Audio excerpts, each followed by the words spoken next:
You are mostly welcome to our meeting, our portfolio committee meeting this week. We are going to be focusing on the third quarter report.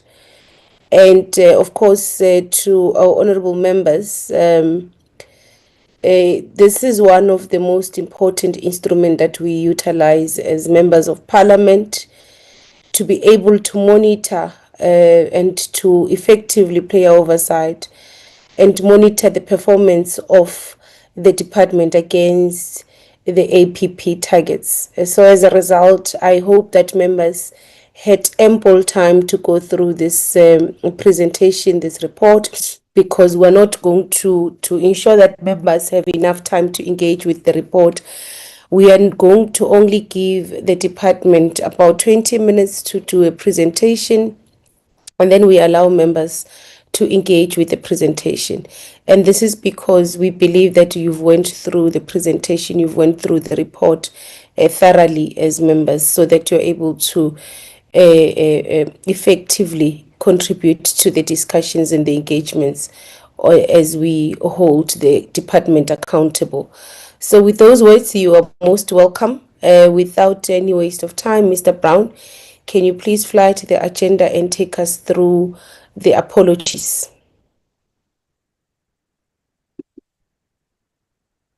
Good morning, Chairperson. Good morning, Minister and Deputy Minister, DG, and officials, Chair. I only have one apology from Honorable Lowe, but he indicates he will join us a bit later. I think he may still have some challenges with flights, but he said he'll be in the meeting before. Thank you, Chair. That's the only apology I have. Let me just go through the attendance register. It's yourself, Honorable Maimela, Honorable Kabanchaba, Honorable Govana, Honorable Magagula, Honorable Jordan, Honorable Mkize, Honorable Mgadi, Honorable Shikwambana, Honorable Komani, and Honorable Ngobo present in the meeting, Chair. Thank you. Thank you very much, honorable members. Is there any member that Mr. Brown did not mention?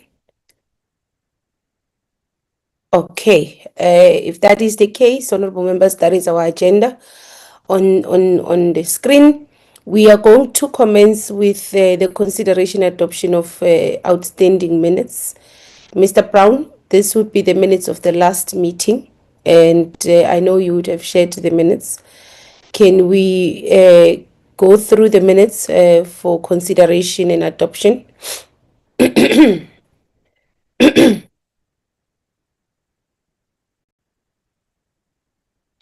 Honorable members, those are the minutes of the last meeting that we held. I know the minutes were shared with us. If members want to make any corrections, any amendments on the set of minutes, I am noting hands.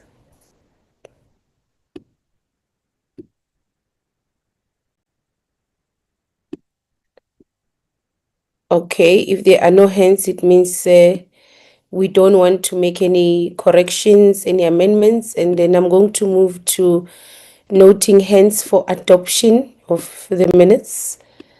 Honorable Law. Thank you very much, Chair. I would have went through the minutes. They remain our minutes as the reflection. I move for adoption of the minutes.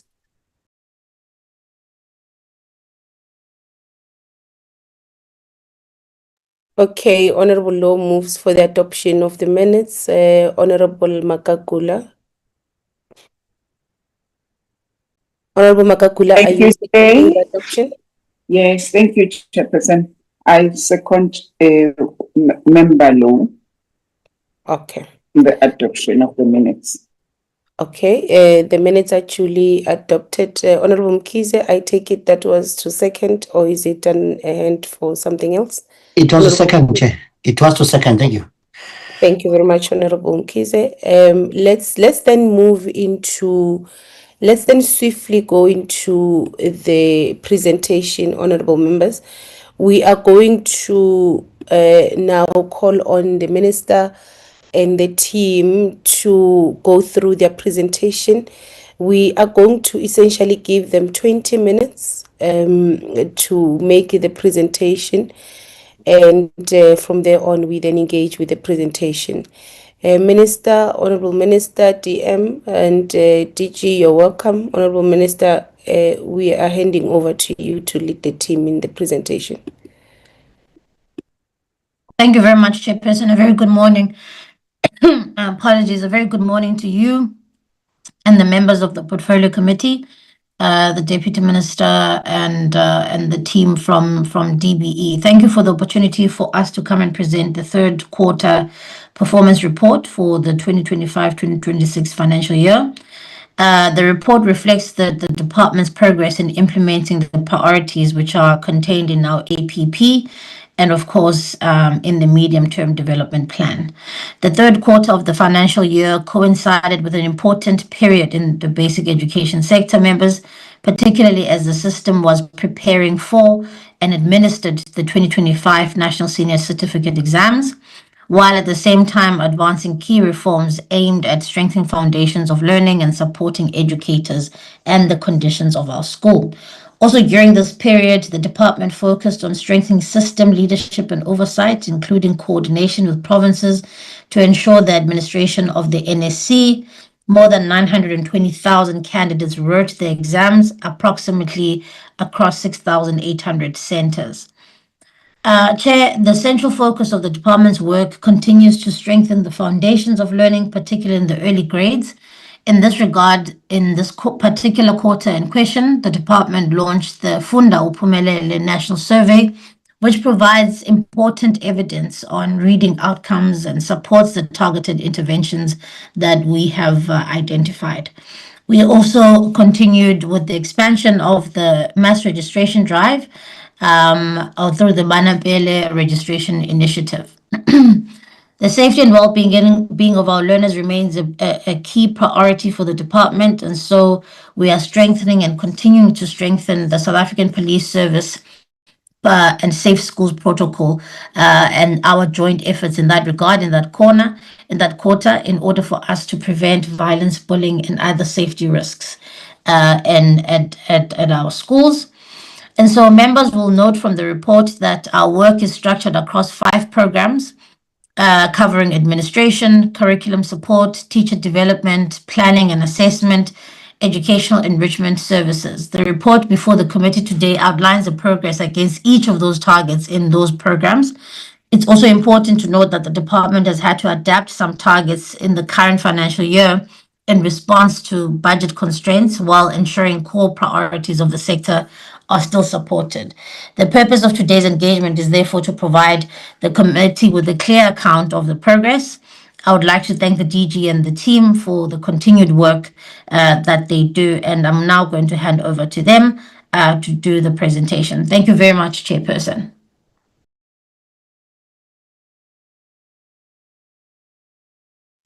DG?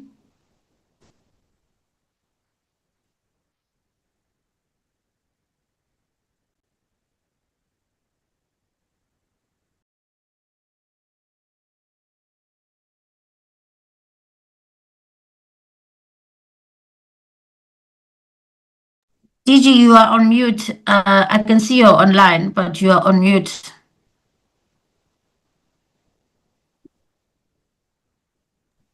Minister, your camera is showing. Sorry. Your shoulder, Minister. Sorry, colleagues.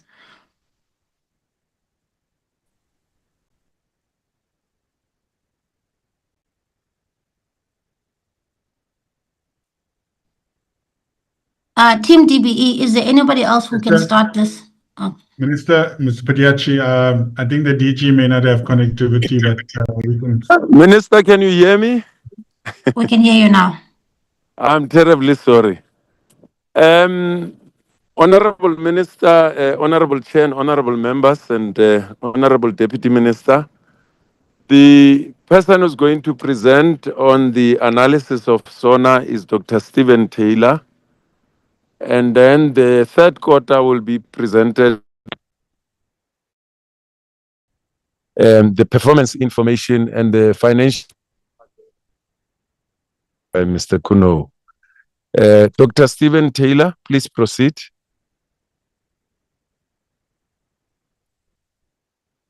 Minister, I just want to check, DG, we did the SONA last week. Okay. This is the third quarterly report. Oh, yes.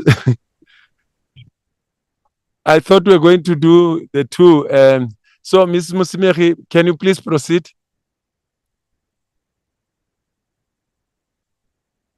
DG, good morning, Honorable Chairperson, Minister, the DM, and honorable members. DG, with your permission, can I ask Ms. Mbonambi to take us through the presentation?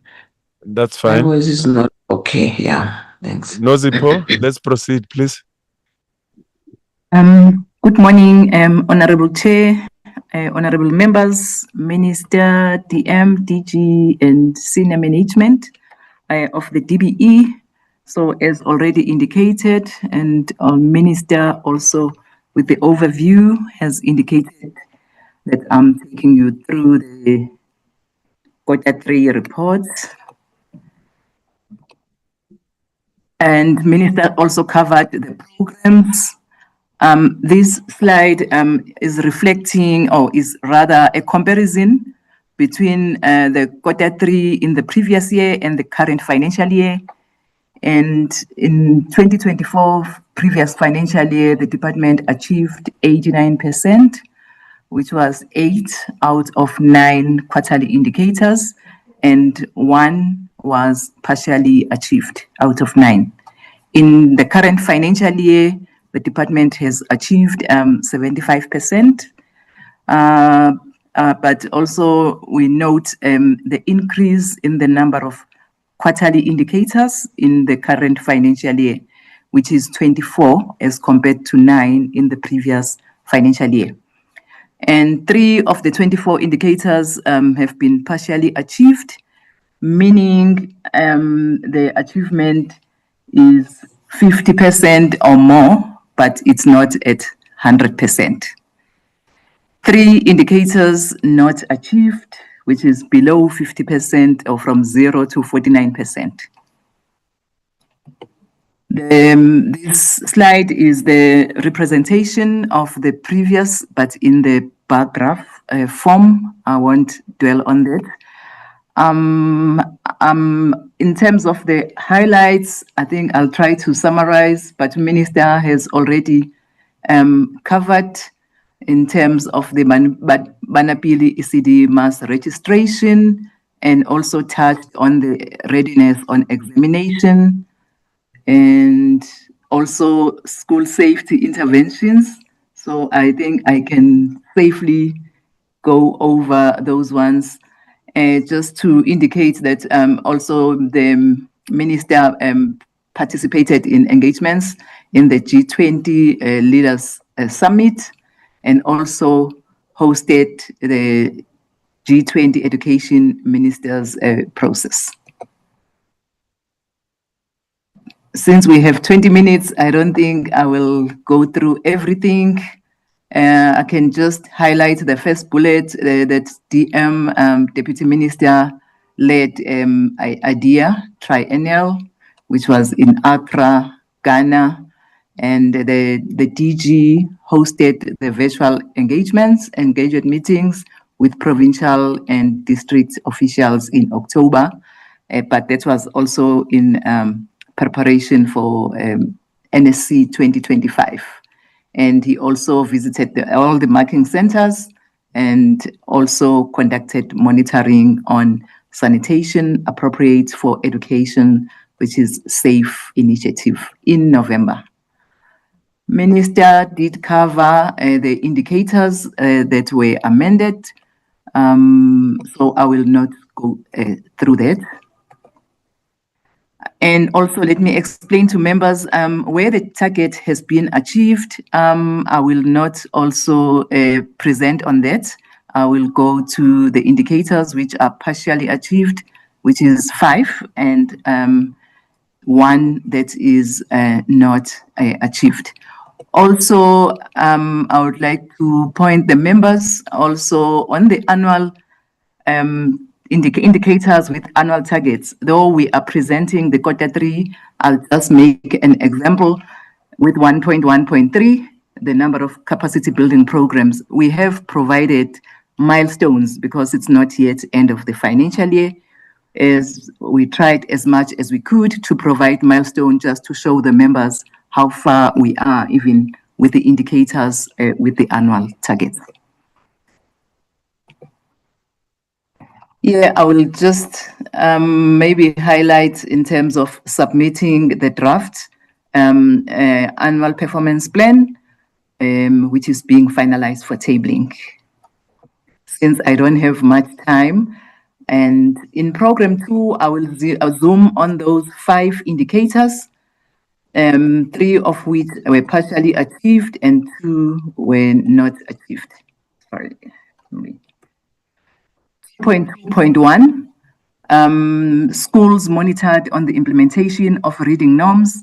I'll start with the annual target, which is 27 schools, but the target for quarter 3 is 9, and the department achieved 8. And so there's a shortfall or a deviation of 1 in this indicator due to the program that monitored more schools in quarter 1 than the target that was set for quarter 1, which means the resources were spent more on quarter 1, and now we have a shortfall of 1 in quarter 3. So the cumulative progress is 25 as reflected for the 3 quarters. So which means it's the 2 schools that are being monitored in quarter 4 to achieve 2 and more to achieve or overachieve the target for the year or the annual target. 2.2 also has a similar issue. Number of schools monitored on the implementation of incremental introduction to African languages. Annual target being 27, quarter 3 target being 9, and the department achieved 5 out of 9. So the deviation is 4. And also for this indicator, I think more resources were used for in the quarter 1 of the year, and we have now a shortfall. However, the program has confirmed that the remaining schools, 6 schools, are being monitored in the current quarter to achieve the target by end of this month, which is the end of the financial year. The 2 indicators which were not achieved, the annual target is 36 on the schools, underperforming schools, monitored on the implementation of early grade reading assessment. Annual target is 36. The quarter 3 target is the one that has not been achieved, which is 12, and the achievement is 5 out of 12. So this is a deviation of 7. This indicator that additional schools were monitored in the first quarter, which was a total of 20 schools against the target of 6. And if we see the cumulative progress for all the quarters now is sitting at 38, whereas the annual target is 36. So the target has already been achieved. However, we are not promoting that if the target has been achieved, we should have deviations. So the program is working on achieving targets as set quarterly. 2.2.4, schools with multi-grade classes monitored for implementation of the multi-grade toolkit. Annual target is 45 and the quarter 3 target is 15. The department achieved 5 out of the 15 targets, so there is a deviation of 10. Also, the similar case where most schools were monitored in Q1, which is 20 schools, and the cumulative progress is 38, and the shortfall to achieve the annual target is 7. which the program is finalizing in this financial year. So those are the 5 indicators in program 2. I know Minister has covered quite a number of areas also in her overview, even under the program highlights. And the first one, I won't go there. They are mostly covered in the indicator tables. And I think I can only touch on the last bullet in the second part about the draft revised curriculum, history curriculum, which was submitted to Umalusi in August for appraisal, and the DBE is awaiting feedback. Inclusive education, the draft regulations for home education have been developed, and there was also a task meeting in November. The 2 slides, this one is volume 1, workbooks at 100%, delivered to all schools and at 100%. The next slide is volume 2, grades 1 to 9 workbooks. At the time of compiling the report and the presentation, which was end of December, the delivery was 78% to 78% schools and 73% of workbooks. But I can confirm that these percentages increased to 100%, which will be presented in the quarter 4. Program 3, I will go to that one indicator, which was partially achieved, 3.3.1. With a target of 54 for the year, the number of schools monitored on the implementation of quality management system, the QMS, for school-based officials. The quarter 3 target is 12. However, the department achieved half of that, which is 6 out of the 12. There were 2 additional schools that were monitored in quarter 1, which was more than the target. And the cumulative progress is 50, which means the department is finalizing the 4 to make the target. I can confirm that the target will be achieved by the end of the financial year. The program 3 highlights 4 out of 9 final plans for post-provisioning have been received. We can report on the teacher union collaboration steering committee, which was conducted to receive progress on training from each union and also to reflect on challenges and deliberate mitigations. On the initial teacher education, 10,374 Funza Lushaka bursaries were awarded, and also there's an additional 5,024 bursaries that were awarded, focusing on students enrolled for foundation phase. I think I can move on these and reflect on the 2 slides, the tables. This one is on the absorption of Funza Lushaka graduates. The number of graduates placed in quarter 3, it's 922, and the placement rate is 49.6%, because the total number of students was 1,858, and 936 could not be placed. This slide reflects on the young educators aged 30 and below appointed at schools for the first time. So this is a total of the relief, temporary and permanent educators, which is a total of 3,358. Program 4 does not have quarterly indicators. We'll just focus. Exam has already been covered, and also now that the results also are out. In terms of early learning national assessment, significant progress has been made in finalizing the 2025 data sets. Let me take the implementation and monitoring of the infrastructure, which is the bottom part. The classrooms built through ASIDI, which is Accelerated School Infrastructure Delivery Initiative.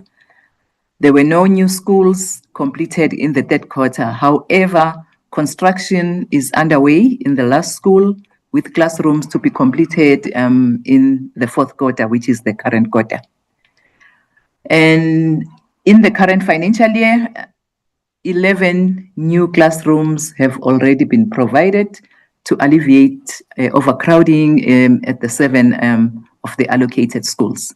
And a further 56 classrooms were renovated to be fit for teaching and learning purposes. Program 5, all the quarterly indicators were achieved. I will also go into the program highlights, where 21 schools were monitored on National School Nutrition Program. Safety in education, the minister covered that in her overview. The last slide is the breakdown in terms of the provision of the National School Nutrition Program per province, per quintile. There's quintiles 1 to 3, and then quintiles 4 to 5. Primary schools, secondary schools, special schools. And the total number of learners provided with the nutritious meals in quarter 3 is 9,486,104. Thank you, Chair.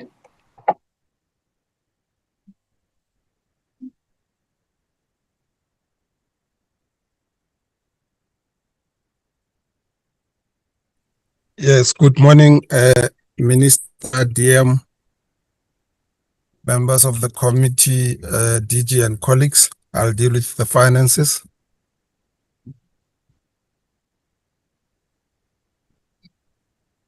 Yeah, our total budget for 25-26 is 38.2 billion, 90% of which goes to conditional grants as well as other transfers. The balance, which is 10%, goes to issues like compensation of employees, goods and services, interest on rent and land, payments of capital assets, payments of financial assets. Next slide. Out of that budget, as at quarter 3, we had spent 30 billion. And out of that 30 billion, 27.3 billion went to transfers and conditional grants.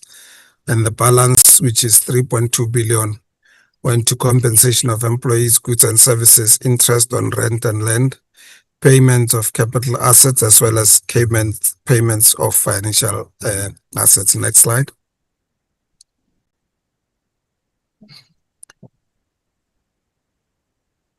On this slide, we're basically showing that our initial budget was 35 billion, but it increased to 38 billion due to further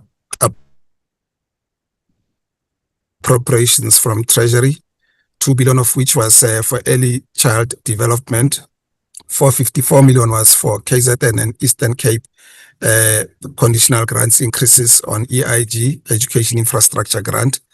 289 million was for the flood disaster in KZN and Eastern Cape. So the overall increase from the initial 35 billion is 2.769 billion. Next slide. This slide shows the budget and expenditure per program. The bottom line there shows that we spent 80% of the budget. On a normal straight line basis, the year had done 75% because we were at quarter 3. So we normally gauge our spending against the age of the year. So, for example, if you spend 80%, we spent 5% more than what the norm would be. But it's explained by the fact that there were, transfers for conditional grants had already been done for some of the grants. For example, NSNP, we've transferred the full amount. NSFAS, we've transferred the full amount as well. Or Funza Lushaka, sorry. So that's why you find that in those two programs at the bottom, the spending is more than the 80%. What we normally do is we give and take 5% both ways. So if if we say if it's 5% more or 5% less, we don't regard it as material. Next slide. Yeah, the next slide, we've already explained the variances. This slide shows the same information, budget and expenditure, but this time it's per economic classification. At the bottom or in the middle there, we've spent 82% on transfers and subsidies. That's the one I explained on conditional grants. And the very bottom before the totals, we've got payments of financial assets. And we show that we've spent 140%, but the budget is very minuscule. It's 1 million basically. And why it's so low? It's because you ordinarily don't budget for this item. It's where we write off losses. For example, as when we hire cars now and then, when we come to Cape Town or go somewhere else, you find that after you return the car hire company would say, no, there's damages to this car. And then we do an investigation. And if we find that the employee was not to blame, then it's something that has to be covered by the department, because as we know, government is self-insured, so government doesn't insure its properties. So at the beginning of the year, we budget a very small amount because we never know upfront how much is going to be spent. So before the end of the financial year, or before we close the books, we will then do what we call a virement to make sure that we don't overspend on this item. Next slide. Next slide. Next slide. Yeah, this slide shows the conditional grants. As you have seen on the other side, we spend 82%. So it's basically the transfers that we make to provinces, and the timing of the tranches are predetermined at the beginning of the financial year. So that's what it is. Yeah. Next slide. Sorry, these are other transfers.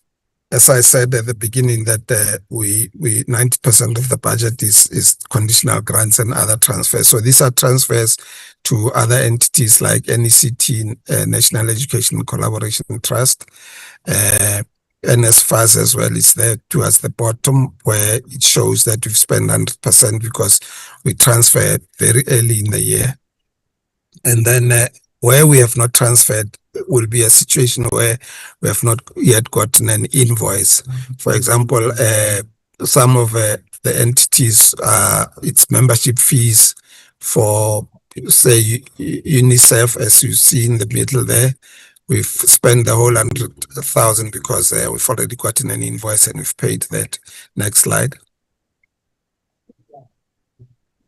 Next slide.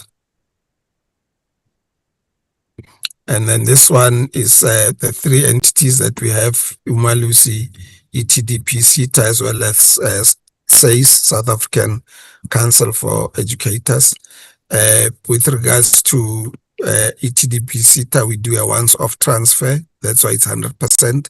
And the other two entities, we transfer as per pre-agreed schedule. So we still have to transfer the last two amounts. Next slide. Next slide. This one is a schools backlogs infrastructure grant, or the so-called ASIDI grant. That's the one which is not spending as it should. And the reason for that is that in the current financial year, we closing off the grant. So we have not appointed new contractors in view of the fact that we're closing up the grants. So we're basically paying off for the closure of the projects, basically. So that's why the spending is as low as it is. And that arrangement of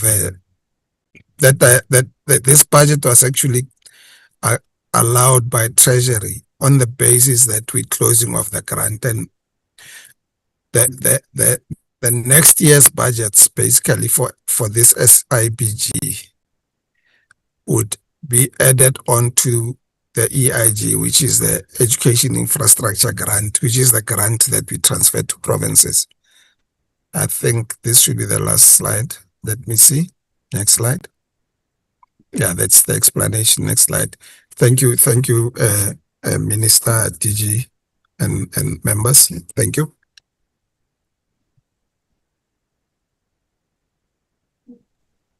Thank you, Chairperson. That is it from our side. We are happy to take questions. But Mr. Brown, I think the chair got disconnected. I just saw her leaving. No, I'm here. Oh, okay. All right. Okay, cool. Yeah. Thanks. I'm here. Thank you very much, Honorable Minister and the team for the presentation. Honorable members, that is the presentation. Let us some noting hands for deliberations. Honorable Mkize, you'll be the first. Honorable Kaban Chaba, you'll be the second. Honorable Low, the third. Honorable Yodan, the fourth. Honorable Mgadi as well, in that order.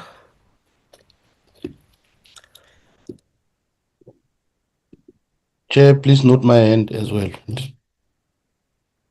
That's Honorable Shkwambane, yes, you are noted. Honorable Mkize. Thank you very much, Chair. I was trying to appear, but it seems I'm not allowed to show the gorgeous self. It's okay. Minister, greetings to the department officials. If you could allow me to do lobbying today, Minister, because asking questions sometimes I'm not sure. It doesn't take us forward. I just want to lobby that it is concerning to continue to see the 80% under expenditure by the department, because it reflects so bad against the performance that is actually supposed to be service delivered to schools, facilitating transformation that is required in schools.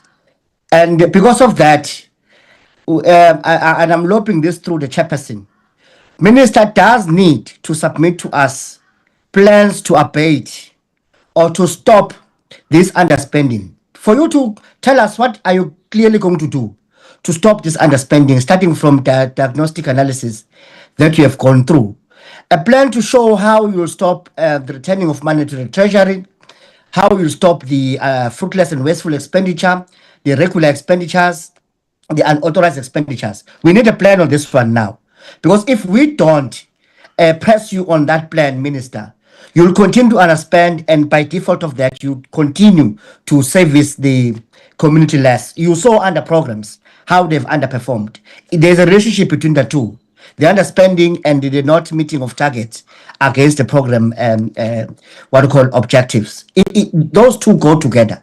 So we need to press you down on that one to say, present a clear plan to us how you stop those under expenditures, irregular expenditures, fruitless, wasteful expenditures, so that the monies that are going back to treasury, they no longer do that, they become public service. Consideration of making the infrastructure one of the main performance indicators. Minister, last week we discussed 130 billion backlog on infrastructure, and suggest to me, if government decides to give us that amount of money, it will come with clear timeframes and targets. So definitely will therefore upscale implementation under school infrastructure. You will therefore need to have a very clear plan and tracking of performance. In that way, it becomes necessary for you to consider making infrastructure a separate or a standalone program, perhaps, or have a very clear main or primary performance indicator against it, which will be tracked quarterly and annually, for you to be able to push and keep within the times. Otherwise, we'll express the same thing of taking the monies back to the treasury. So I need the minister to perhaps think about this one, if it's still necessary to put infrastructure under program. We got English breakfast. English papers used in Yes, school let's in let's the stop the English breakfast, okay, sir. Prince, I'll get it in. Thank you, thanks. Mr. Christopher, please mute. Yeah, we also have the Zulu breakfast. Just to make sure that, Minister, we arrest this thing of school infrastructure. Let us consider making a standalone performance indicator so that we are able to at least put substantive level of effort in monitoring the performance against it. Because we're about to upscale. 130 billion is not a small amount of money. If you view it from a scope of work perspective, you'll see how large it could be. Therefore, the skills required to monitor, the skills required to implement, and all these other necessities to ensure that we do not waste them. Yeah, let me move to the next point, because what I was saying is that monitoring school infrastructure under program 4, while I'm not sure why it's there and what the benefit of putting infrastructure there may not be that sufficient. And sadly, under the very same program 4, you reported yourself now, there are no performance indicators under program 4. How come we don't have performance indicators under program 4 while we have a massive challenge of school infrastructure and you've put it under that program? So let's consider that one, Minister, I'm begging you. So, looking at your quarter report again, progress against annual targets not traceable progressively. What you have done there on the presentation, if you can go back to your slide, you have set the annual targets. And we are not reporting on them because we are waiting to report in the end of the year. But the problem with that, we can't track your progressive performance against it. Please, on your slide, create a section. Even though we are not reporting quarterly because the annual target, be able at least to reflect progress against the annual target.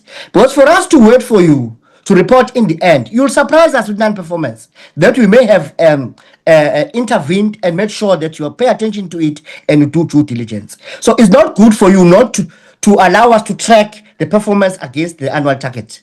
It's not helping. It's blindfolding the committee, and we shouldn't allow that.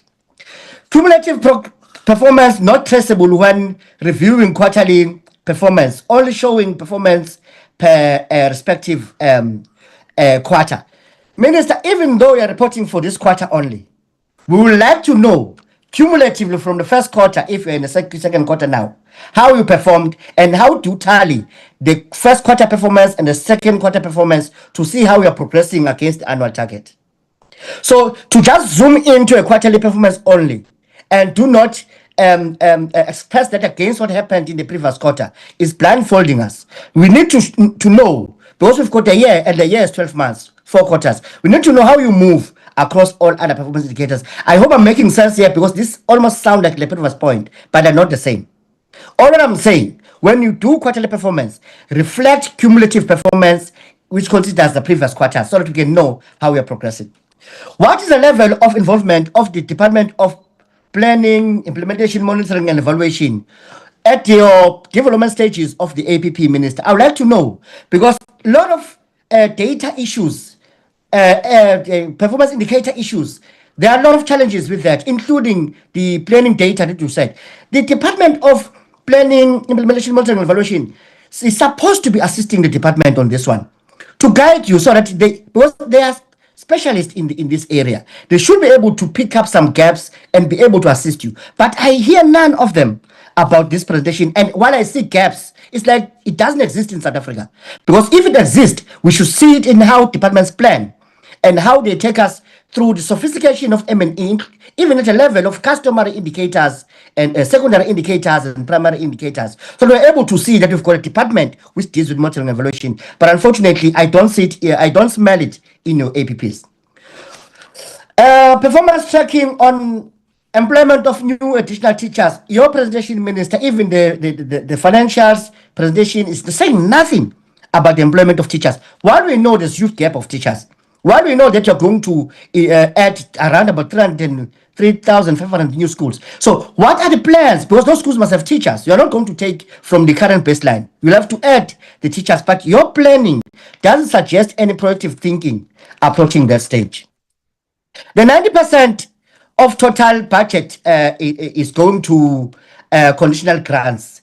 I think I appreciate that articulation, but I'm worried if you understand as a department that that's where a lot of your monitoring should go. That's where a lot of your AXA work should go. Your performance monitoring, your planning should go. Because when you invest more resources, that's where you must put more focus in terms of making sure that there's proper planning, implementation, and accountability. So I just want to guide to say we'll have to strengthen oversight on those conditional grants, because I don't think we're doing well on it in terms of the data we've reviewed. Umalus is sitting at 75%, says 75% expenditure. It's worrying. It's even more worrying when you look at 40% under infrastructure. You say it means the government is giving us money to change the conditions on the ground, but we are not changing the conditions on the ground. On this one, Minister, I want to lobby for accountability. Somebody must account, somebody must go down for this. And the portfolio committee has to make sure that somebody goes down for this. You can't be taking these monies back while the conditions are like this on the ground. Where's on infrastructure? How to get on 40%? Whatever explanation you can give doesn't make 40% under expenditure an allowable or acceptable practice. It is a gross misconduct, and somebody must account for this. So I'm begging for this one, and I'm going to press on this one moving forward. Minister, I want to suggest that if you don't have what I'm going to suggest, to start having it. If you do, please present it to us. You need an electronic performance and monitoring system, Minister, to give you a bird and granular eye view on performance across the programs of the department. Something that's on your desk in the office, you can just click and you can choose any program, go to projects therein, be able to see how they're performing, and inside be able to know where is underperformance. Without that system, Minister, which I've never heard anything about, you will not be able to effectively do the oversight that you say you're going to increase as we are going to upscale infrastructure development and performance in other areas. So, Minister, if you do have it, please confirm. And please share with us. We want to see how it helps you to do your job. If you don't, tell us what are the plans to put it in place, because we can't have a minister who can't do oversight. You can't wait for the DG to come back and tell you that all is well there. No, you should be able to click on a particular electoral system and see the facts as they are. And that speaks, Minister, as I conclude, Chair. It speaks to your ability to help us abate challenges of infrastructure, such as if I could make an example about Amatube Sizwe Senior Secondary in Makambini community. You'll have one teacher teaching 100 learners.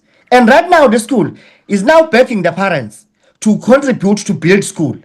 It's like we have no government, or the government doesn't care. I saw another school in Pongola. The name is escaping.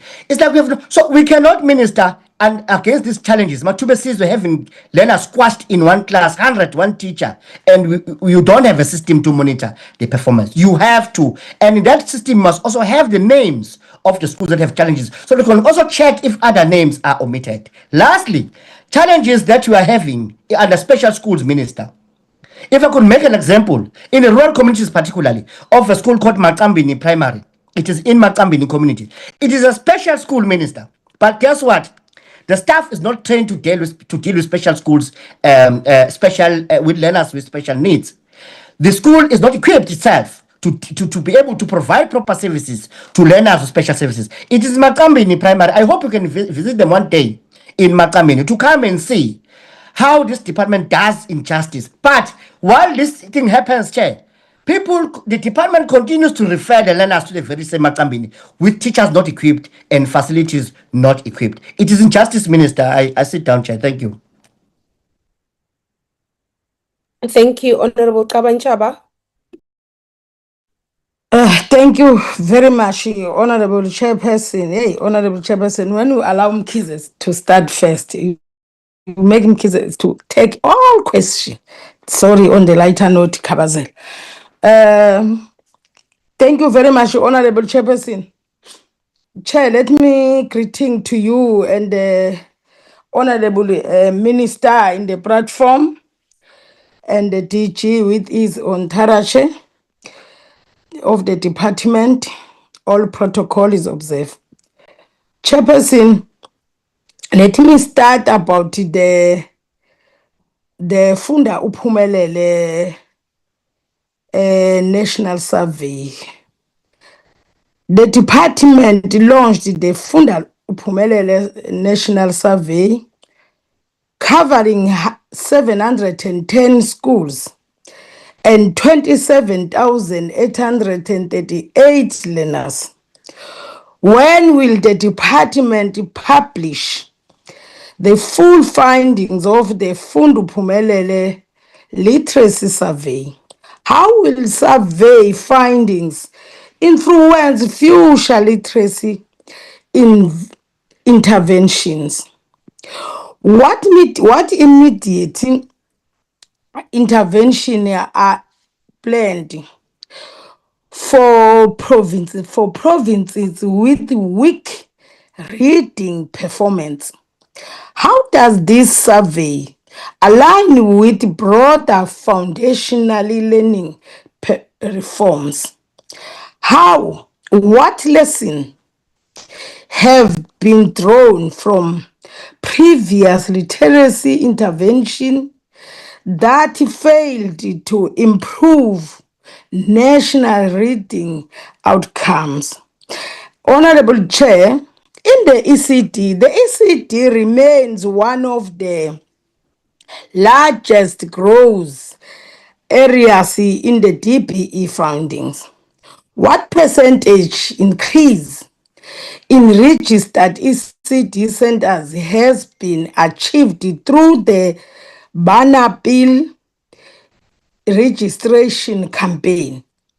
Which provinces still have the highest numbers of unregistered ECD centers? How does the department ensure newly registered centers meet quality standards? Is there enough provincial capacity to inspect and support newly registered ECD centers? What challenges are slowing ECD expansion in rural areas? Chair, in the Funza Luchaga, Chairperson, the Funza Luchaga, the department awarded 10,374 Funza Luchaga bursaries and additional 5,024 foundation phase bursaries.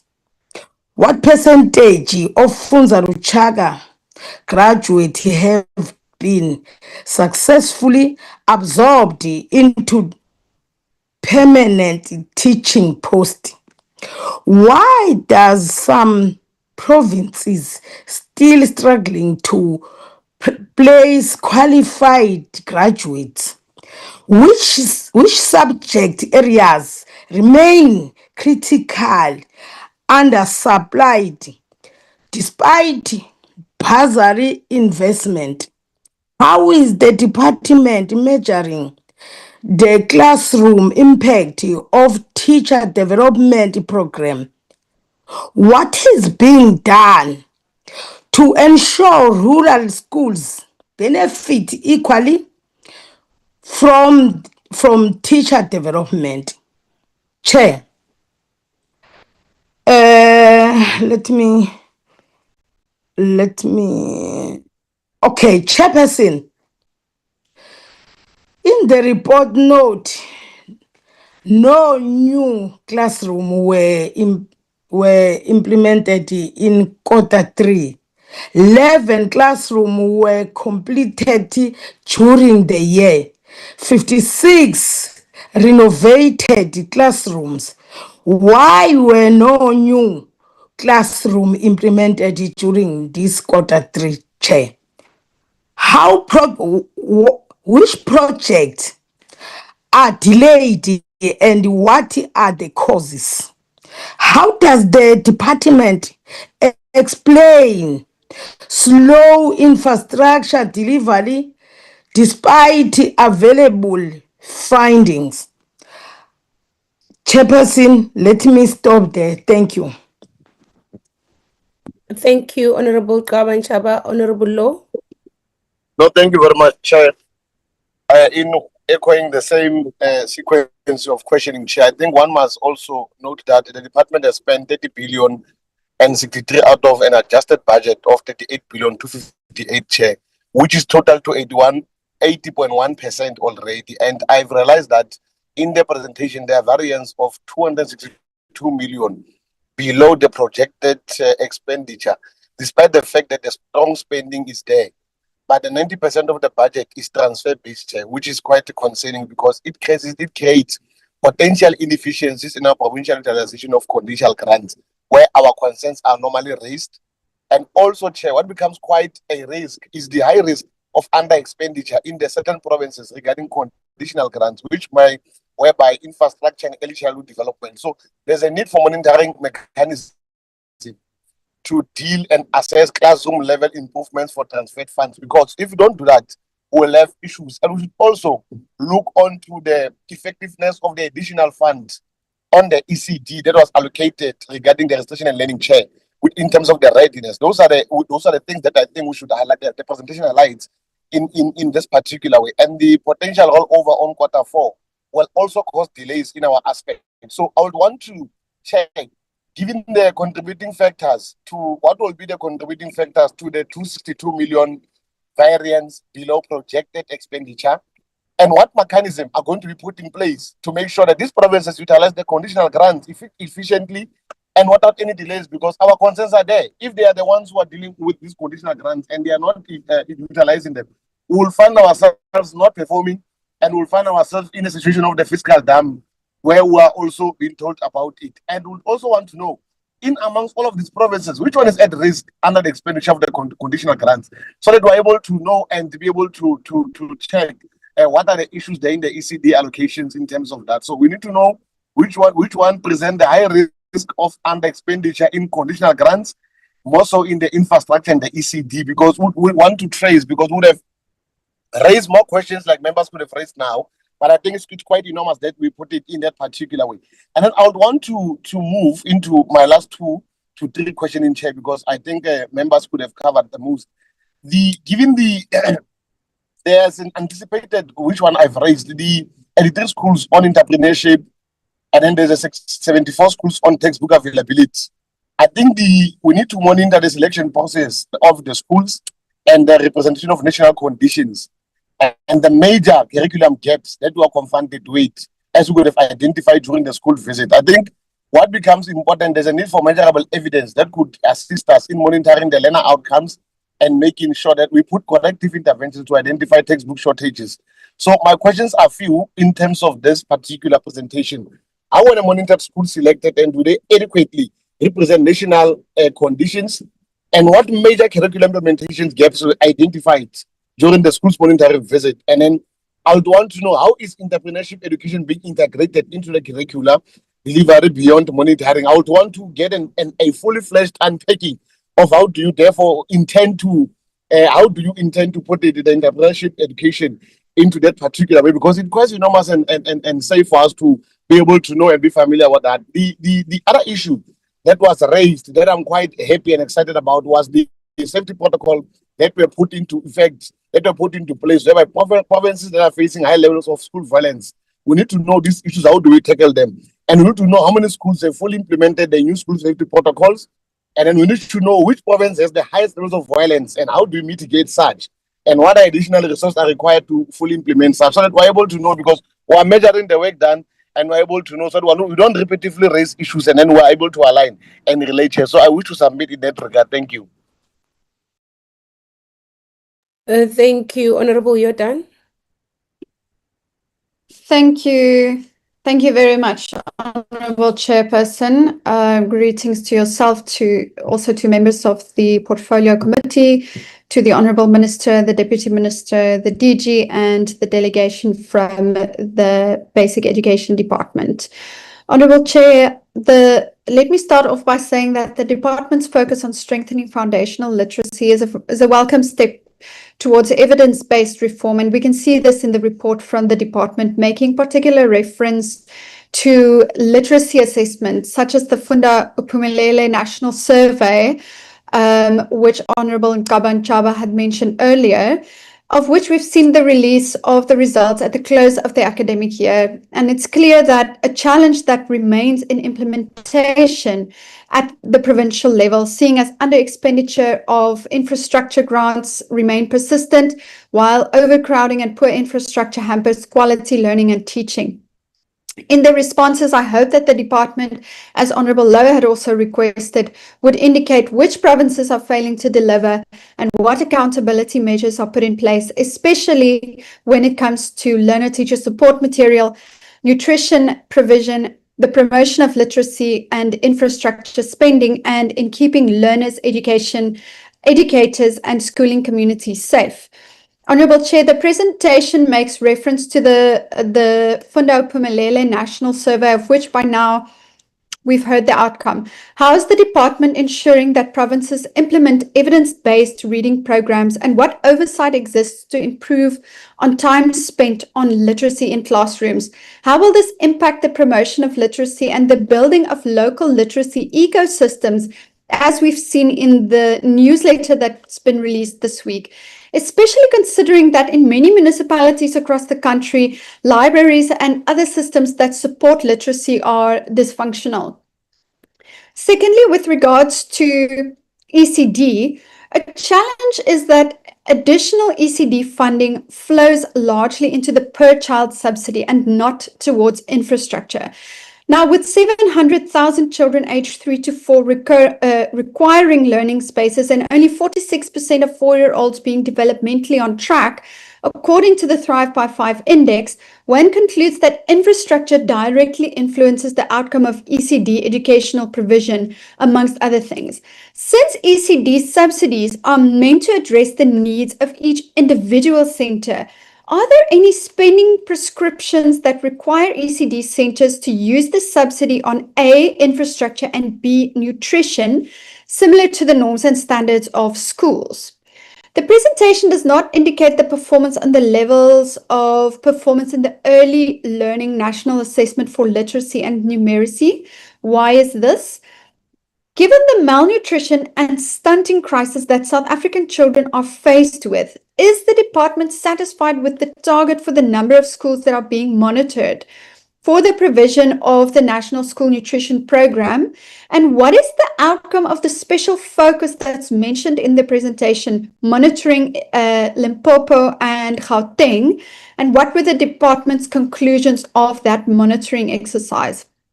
Then with regards to safety, Chair, the school safety protocol, I want to commend the activities that have taken place in the Ekurhuleni North and Johannesburg Central districts when it comes to this program during October, as well as the engagements with 713 participants and stakeholders that are meant to tackle GBV. Recently released crime statistics and news reports have highlighted that this remains something we need to continuously address until GBV is eradicated in schools and until our learners are safe. In collaboration with SAPS, is the department monitoring whether the school safety protocol is actually reducing incidents of GBV violence and bullying? And then my last question, Honourable Chairperson, the Gauteng Department has reported 2 weeks ago that they've opted to cut the appointment of 273 security personnel, some of which are in hotspot crime areas, due to budgetary constraints and reprioritization that's taken place on a financial level in that province.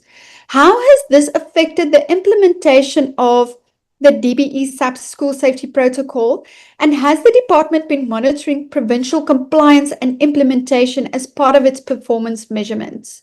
Thank you. Thank you, Honorable Yordan or Honorable Mugati. Before Honorable Mugati, I think, yeah, Honorable Mugati, then Honorable Shkwambane, yes. Ngiyabingelela sihlalo. Ngiphinde ngibonge kakhulu, ngibingelele amalunga onke ekomiti lePhalamende, ngiphinde ngibingelele wonke amalunga ngezigaba zawo akule platform. Sihlalo, the reports indicate that Program 2 monitors a vast area of curriculum initiatives, including entrepreneurship education, 83 schools, reading norms, 8 schools, and the multi-grade toolkit, 5 schools. Chairperson, giving the department's mandate to oversee over 23,000 public schools, how does the monitoring of such a small sample size, for example, only 8 schools for reading norms, providing a representative and reliable basic for evaluation national policy implementation and informing systemic intervention for the 2026 to 2027 academic year.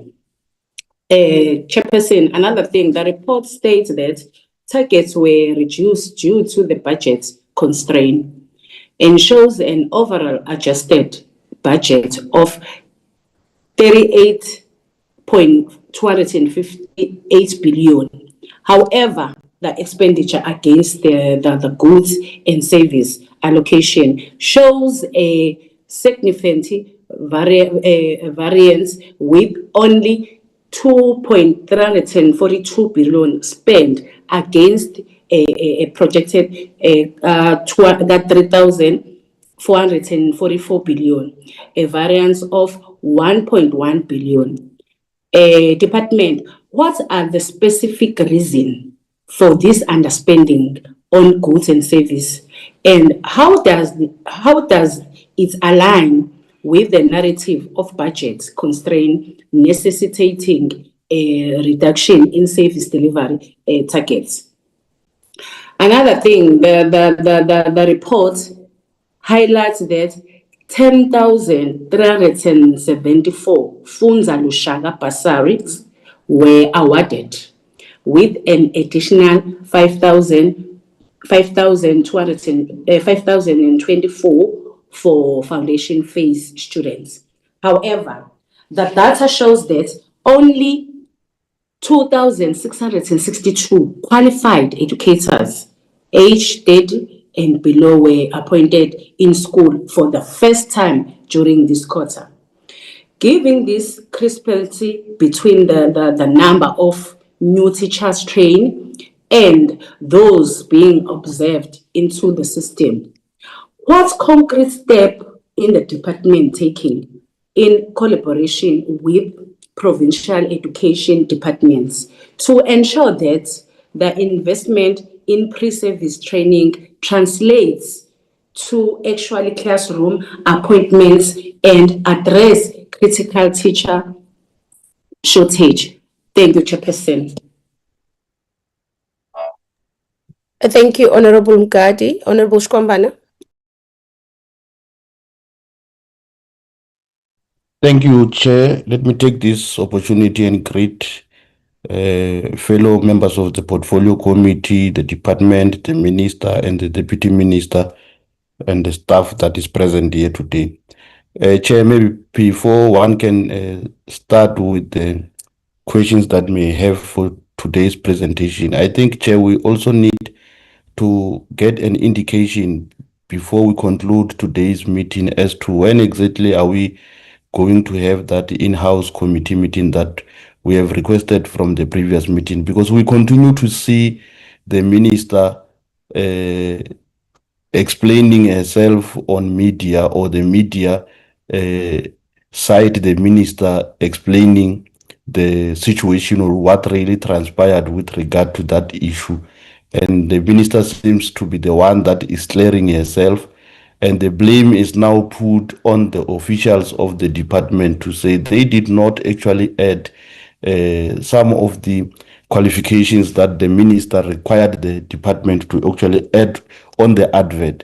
Hence, that is the only thing that is going on, and that is the only message that the people of South Africa knows with regard to this matter. So if we can quickly have that in-house committee meeting, so that the minister can come and explain herself properly and tell the committee who is to be blamed, and the person that is to be blamed must also be afforded an opportunity to respond, so that we get to the bottom of this matter, because we can't continue to seeing the minister going to media to clear her name or speak things that she thinks she knows, but we don't have to hear the other side of the story with regard to that. If the chair can assist us into giving us a date as to when exactly are we going to have that meeting, because this issue is burning and it must be resolved with an agency it deserves.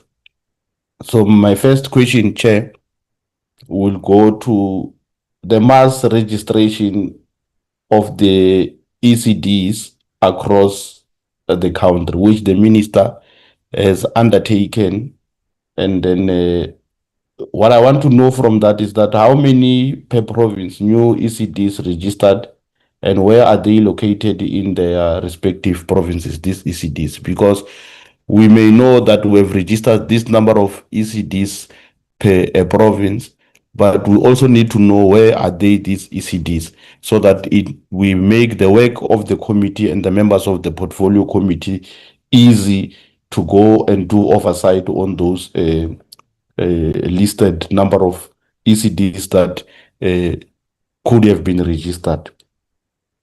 So again, a follow-up to that question of the ECDs that I would want to put is that, does this registration of these ECDs means that the department is now taking over the ownership of these ECDs, or the ECDs will continue to remain on the private ownership?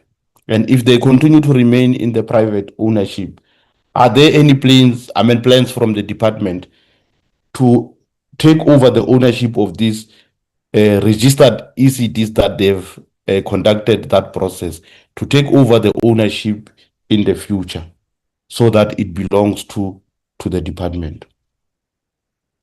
On the school safety partnership, our schools continue to remain to be unsafe, and that is a fact. We know every day there are issues that are happening around our schools. Learners are being bullied in the schools. There's criminal activities that are taking place in the schools. There's drugs in our schools as we speak today. Majority, even in the deep rural areas today when we speak, we see a lot of young people in our schools are engaged in drugs, are engaged in substance abuse, which ultimately lead to criminal activities taking place in and around our schools. For example, there's a school in the Eastern Cape where a 14-year-old boy raped a 9-year-old girl. And the case was reported. Unfortunately enough, the person was arrested. And now when the person was arrested, it happened that these two, the perpetrator and the victim, they differ in terms of race. The perpetrator is a white boy and the victim is a black girl.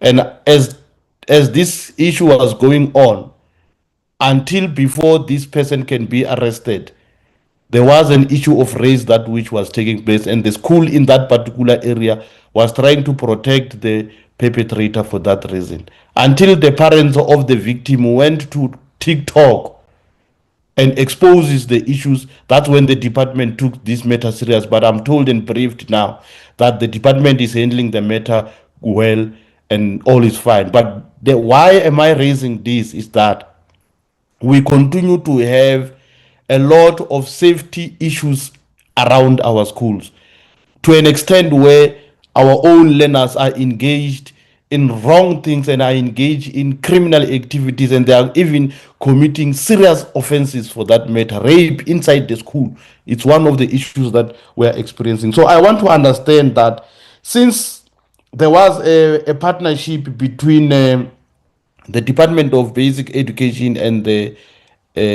South African Police Services to deal with combating of this type of crimes and activities happening in our schools, can the minister at least tell us the progress there? Are we seeing any progress with regard to this partnership of the Department of Basic Education and the SABs?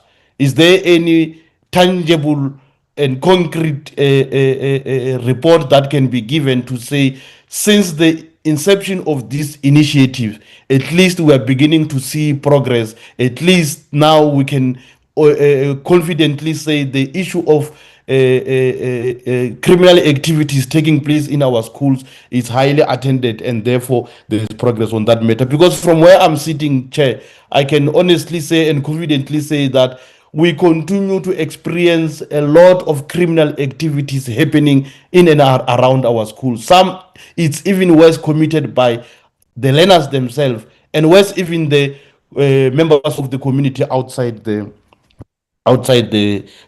school premises. So if the minister can give us an account to that as to, do we have progress with this partnership, or this partnership, it was just on white and black and white paper, and there's nothing, there's no follow up on it. If there's no progress, then what needs to be done? How do we then take over and deal with this issue of safety in our schools, because it's of much concerning. This question, it will continue to come back, because I hear even a lot of fellow committee members, they've actually asked the infrastructure backlog in our schools and in our provinces. We speak of your KZN, we speak of your Limpopo, we speak of your Eastern Cape, we speak of your Free State, we speak of your Mpumalanga, and number and a lot, even Northwest, a lot of infrastructure backlog which we are faced with as the department. But one does not even understand that, why do we continue to have a department that is under spending when we've got this much and serious issues of to do what? Because the money was given to you. You are given money and you are not doing anything with that money, while we've got issues, a lot of issues happening on the ground. There's no proper infrastructure in our schools as we speak here today. But let me also ask to say to the department, to say, with this infrastructure backlog that we are faced with, and given the fact that we've got financial challenges that are facing the department now as we speak, what are the plans of the department to go out an extra mile and fundraising and get more funds to come and address the question of infrastructure backlog? Because this question of infrastructure backlog, it requires a lot of money. It requires the department to have money. And the treasurer now seemingly does not have enough money to give to the department. What are the plans? Minister, what's your plan with regard to infrastructure backlog, and how are you going to raise funds to come and deal with the question of infrastructure backlog? The basic education employment initiative, when I look at your targets there, previously you had 200,000 employment targets. But when I look at the 2026-2027, now as we speak, Chair, there's no indication of any target there. Can I get a clarity from the department? Does this mean that the department, under this current financial year, is planning not to have any employment initiative as it used to be in the previous financial years? Because if there's no target that is indicated there, then to me it actually says now it means we are not going to have any employment initiatives that are going to absorb a majority of our young people, graduates who are stranded at home without jobs as we speak today. And the department is here, it has no indication or a target of that matter that speak of to issues that want to address a question of unemployment, with the high unemployment percentage that which we are having here in South Africa today. What is the plan? What is the department trying to tell South Africans when there's no target stipulated in that regard? Chair, we've got a shortage of teachers in South Africa, in our schools.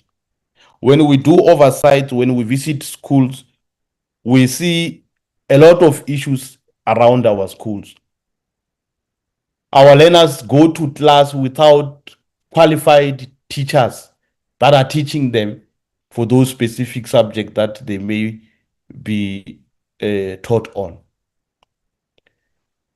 Our learners start the beginning of the year up until to the end of the year not having qualified teachers that are teaching them. I went to one school. This school, they did not have a teacher for agriculture. They did not have a teacher for English, and they did not have a teacher for life sciences. So now they were having some of the teachers within the school whom they just ask you to go and, at least in the meantime, teach while they are still waiting for the provincial departments to give them the teachers that they have requested, and the provincial governments are not coming to assist the situation. They are not employing. I ask myself to say, but why do we have a lot of, or a high rate or a high level of shortage of teachers in our school when we've got a lot of graduates, and a lot of them were funded by Funza Lushaka, who are not working as we speak today? Even in your own presentation, it even speaks that you are not even employing more than 60% of the graduates of Funza Lushaka. Why? If I may ask the department, why? When you've got a lot of young people, when you've got a lot of teachers who are graduates and qualified teachers who are sitting at home as we speak today without jobs, and there's a lot of there's a shortage of teachers also in our schools, and we've got a lot of teachers who are sitting at home funded by Funza Lushaka, and now your presentation and your report also affirms to that majority of the people who are qualified teachers who were funded by Funza Lushaka are not being placed as we speak today. What is the reason behind? Why are you not placing them? You can't come and tell us that there's no enough space, you don't have jobs, because when we do oversight, we are collecting data and information that tells us that our schools are in need of teachers, and the department is not employing, while there's a lot of those teachers who are sitting at home. Can I get an explanation from the department and the minister? What is the main reason of not employing 100% of all those who are Funza Lushaka graduates? Why are not employing them, all of them? Because they are needed. The schools need them. The principals need them. Can we get a better explanation with regard to that? Thank you very much. Honorable Komani, you'll be the last. A ke go leboga kgadi go leboga modulasetulo ke tamiši bana ba kgoši ke be ke itse ke tlo thoma ka ministera mara ke bona thoga metlhare a ke tse gore ke ka phoso gore ke ka maikemišetšo ke no mo tamiša la ga ka hlwa e le gore mohlomongwe wa technology e šomile ka yena ke be ke fetišetše go mothuši wa gagwe le komiti ya bona ka bophara bo morena Pat Konou le ba mphato ka fao ke moka ke seke ka ba ka dira phošo ka lebala ba šume ka nna e le go bona matswara phaga mašoga le kgeso ka mogopanare ke laetse gore re amogela maitapišo a bao ba re phethagaditse gore e le presentation fa ke be ke boe ke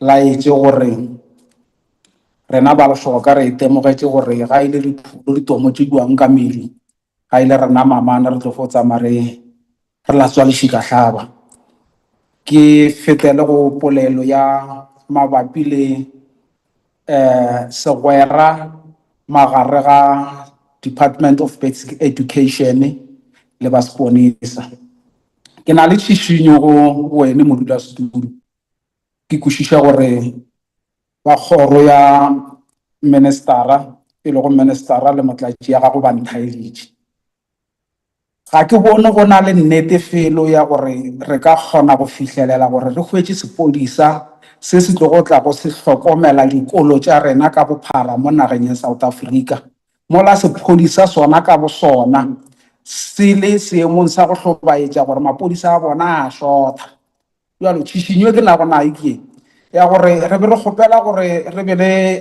kopano e ikgethilego e tlo go akaretša ba seponisa ba tla ba re tlhathollele gore ana kgonagalo ke e kaakang ya gore ba re šireletše gobane ge re tlo bolela ba se gona re ba bolelela re tlo kwa ba kgoro ya thuto ba re bona ba boletse le bona ba na le nnoši e tlo re šia le bošaedi jalo ke be ke duma gore le babedi ba tle ka mono gae re tla dule fase re name maoto molepo ke moka ba tla ba re botse ba re aketse gore bona ba ka kgona eng or ba kgonang gobane ge bona jwa le ministera e tla a tlo re botsa gore bona ba na le segwera le bona mola bona ba re sepodisa sa bona se ya shota matšatšing a la fitilego ke ya gopola modulasetulo o sa gopola ba re sepodisa sa bona gore ba ka re akaretša ga se kgonege unless e le gore go na le mapodisa a ile gore a kgonne go hirwa mo tekanong ya mengwaga o fetilego le ona wa kgobo re le go gona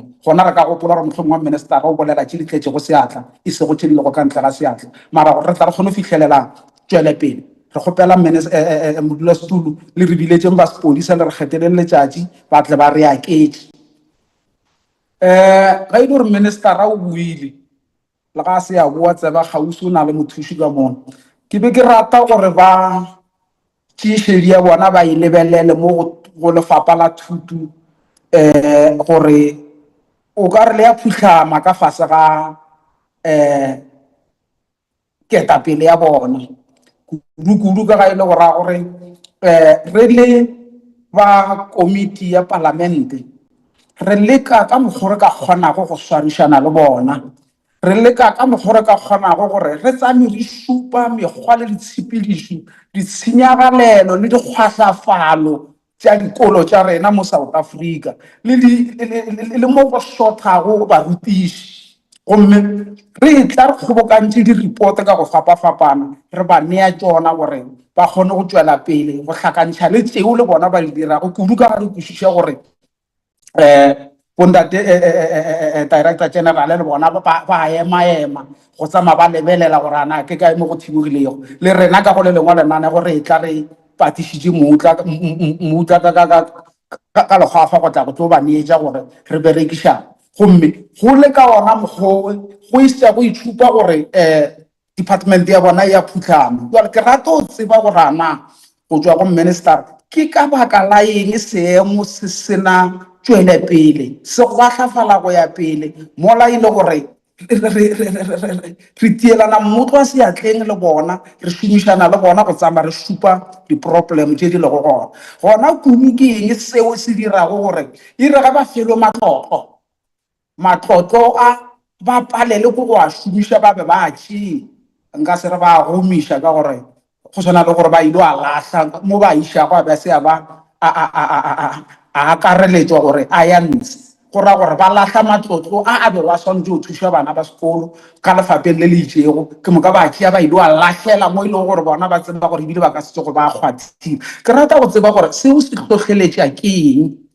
ka gore manpower o more than enough kudu ka gore le rena re ba thuša go identifya di-problem tše di lego gona ra kgone go bona gore mo le mo go nyakega 1 2 3 ra tšea ra ba neng ena modulasetulo tla ko go botse gore ba ba kgoro ya thuto go laetša gore they are too negligent a bana taba le tšhalete ya rena gore ba e šomiše go dilo tša maleng maloba re tšwa mola sekhukhune mola Elias Motswaledi ra re go shota glase go na le class ye nngwe e sena go pimfileng ba ke šitše di-mobile classes tse 6 can you believe o ka se tshepe ka gore ba fulo fihla mola ba tšere pilere tšele ba fulo di tsokega unless e le gore the progress is still going but there should have been a proper foundation or even that pillars tše di lego gona they should have dug deep to a certain amount of a measurement then ke moka ba tšhele concrete ya bona e re togele ka ntle ba no tšea di-blocks ba di beya mo fase ba beya di-class tele go tlo go dula bana ba rena ba išitše di-trepe kwa tsa go ile pipelela bana ba rena o kwešiše gore kwa go na le bana ba crèche le ba grade R le di-what ke bana ba ile go gore ka nako nngwe mongwe ba gorole ba ka classeng o kgwetša e thobaletse ka mofase ga container ya mobile classroom ke moka ge e le gore a gore ka tšatši leo e tlo ba tšatši le e lego gore the pillar is going to sink ka gore ga ina foundation gona bana ba rena ba tlile ba kae jalo ke tsona tšeo e lego gore ba leka gore ka spenda less a ke tse gore what is their intention of spending less for the poor quality things mola ile gore ba neetše tšhalete e lekanego gore ba bereke mmereko re be re dumele go tseba gore maikemišetšo a bona ke eng se sengwe gape go na le phetišo ke e botsišitše maloba ba e filo iteiša phefo ba e tlogetše re bona ditšhalete mo ba tša budget ya bo 13 billion something ba bolela ka I rent le naga gore ke mo ba itshumisetsa go ntse ke rata go tseba go tswa go phutišwe ke botsisitse go maloba gore ana go dikolo tše ile go gore di godimo ga naga ye ile go gore e ka fase ga diatla tša bao ile go gore ba ikgethile as private owners ana sekolo se kgona jwang go šomišana le bona gona maikemišetšo a gore a šomišane le bona a kgonega jwang ka gore ge o šomišana le ba lefapha la private godimo ga naga ya bona ba ka sa dumele goa ga di-permanent structure go ya le ka mokgwa o pholennego ka gore they are going to limit you mohlala ke file ka sekolo sa rekiliwana secondary school se ile go gore se nageng ya ramošweu ye wa bolela go gore naga yeo ke ya gago ke sa bušeletša kere re se nago bohlatso ya gore ke nnete ke ya gago re nyako tseba gore ge sekolo se le fao le re tshepiša eng se ile gore re tlo bona le gore go tšwetše pele se sengwe gape ke rata go tseba gore ke ka lebaka la eng re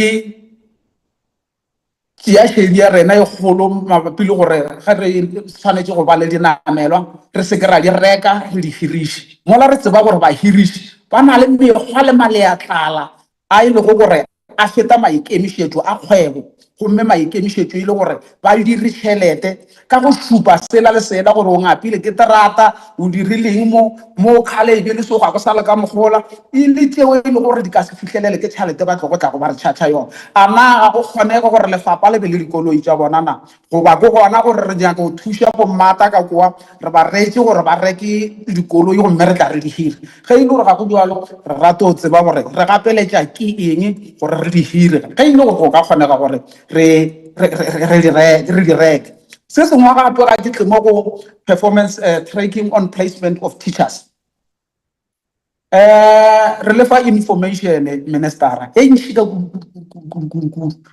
ke gopola ngwaga o fetilego ke tlišitše issue ya KZN ko Fried Ward 12 sekolo ba re ke Meselfontein go na le ngwana mosadi ya batho ya belegego ke mosadi a mo amoša letswele a mo godiša a mo iša sekolong la mo tšea la mo nea fontalešaka ya mo qeqeša ka Sezulu a tla a la gabotse o berekile 7 years e le volunteer a le qualified a se le ba la išala morago taba eo jalo gona jalo ga o kgwetša e le gore a gore placement ya lena ga se e tlhapile go mahlong gomme le berekiša bana ba rena di-volunteering ko sekolong ba swere e le di-graduates le ga goreng re nyako tseba lebaka le se sengwe gape se ke nyako go se supa ke sa gore godimo ga gore ke fontalešaka e tla e tlhobe bana ba rena boroko mo e lego gore mohlomongwe ga go kgonega nka ba flo tekela mašimong ba lema dipeneši gomme le ba dumelele gore ba ya go fontalešaka ba tšeetsiwe e tlhokegago gore ba ka tla ba thuša mo dikolong tša South Africa gomme ga le fetša go ilo ba interrognata ka yona information eo ya lena ya fontalešaka gore ba tla ba ruti bana ga ba fitlha mo gae le tšea batho le ba volunteeriša then ke mokana le tšea bana ba rena le ba bea ka gae kwa dikolong ga gona mathišere kudu ga le bolela ka gore lena le busy ka early child development modulasetulo fo nagana ba fapa la thuto ya rena re sena morutiši wa hlwahlwa on a thing that they call it a foundation a gona morutiši wa hlwahlwa kwa go di-grade R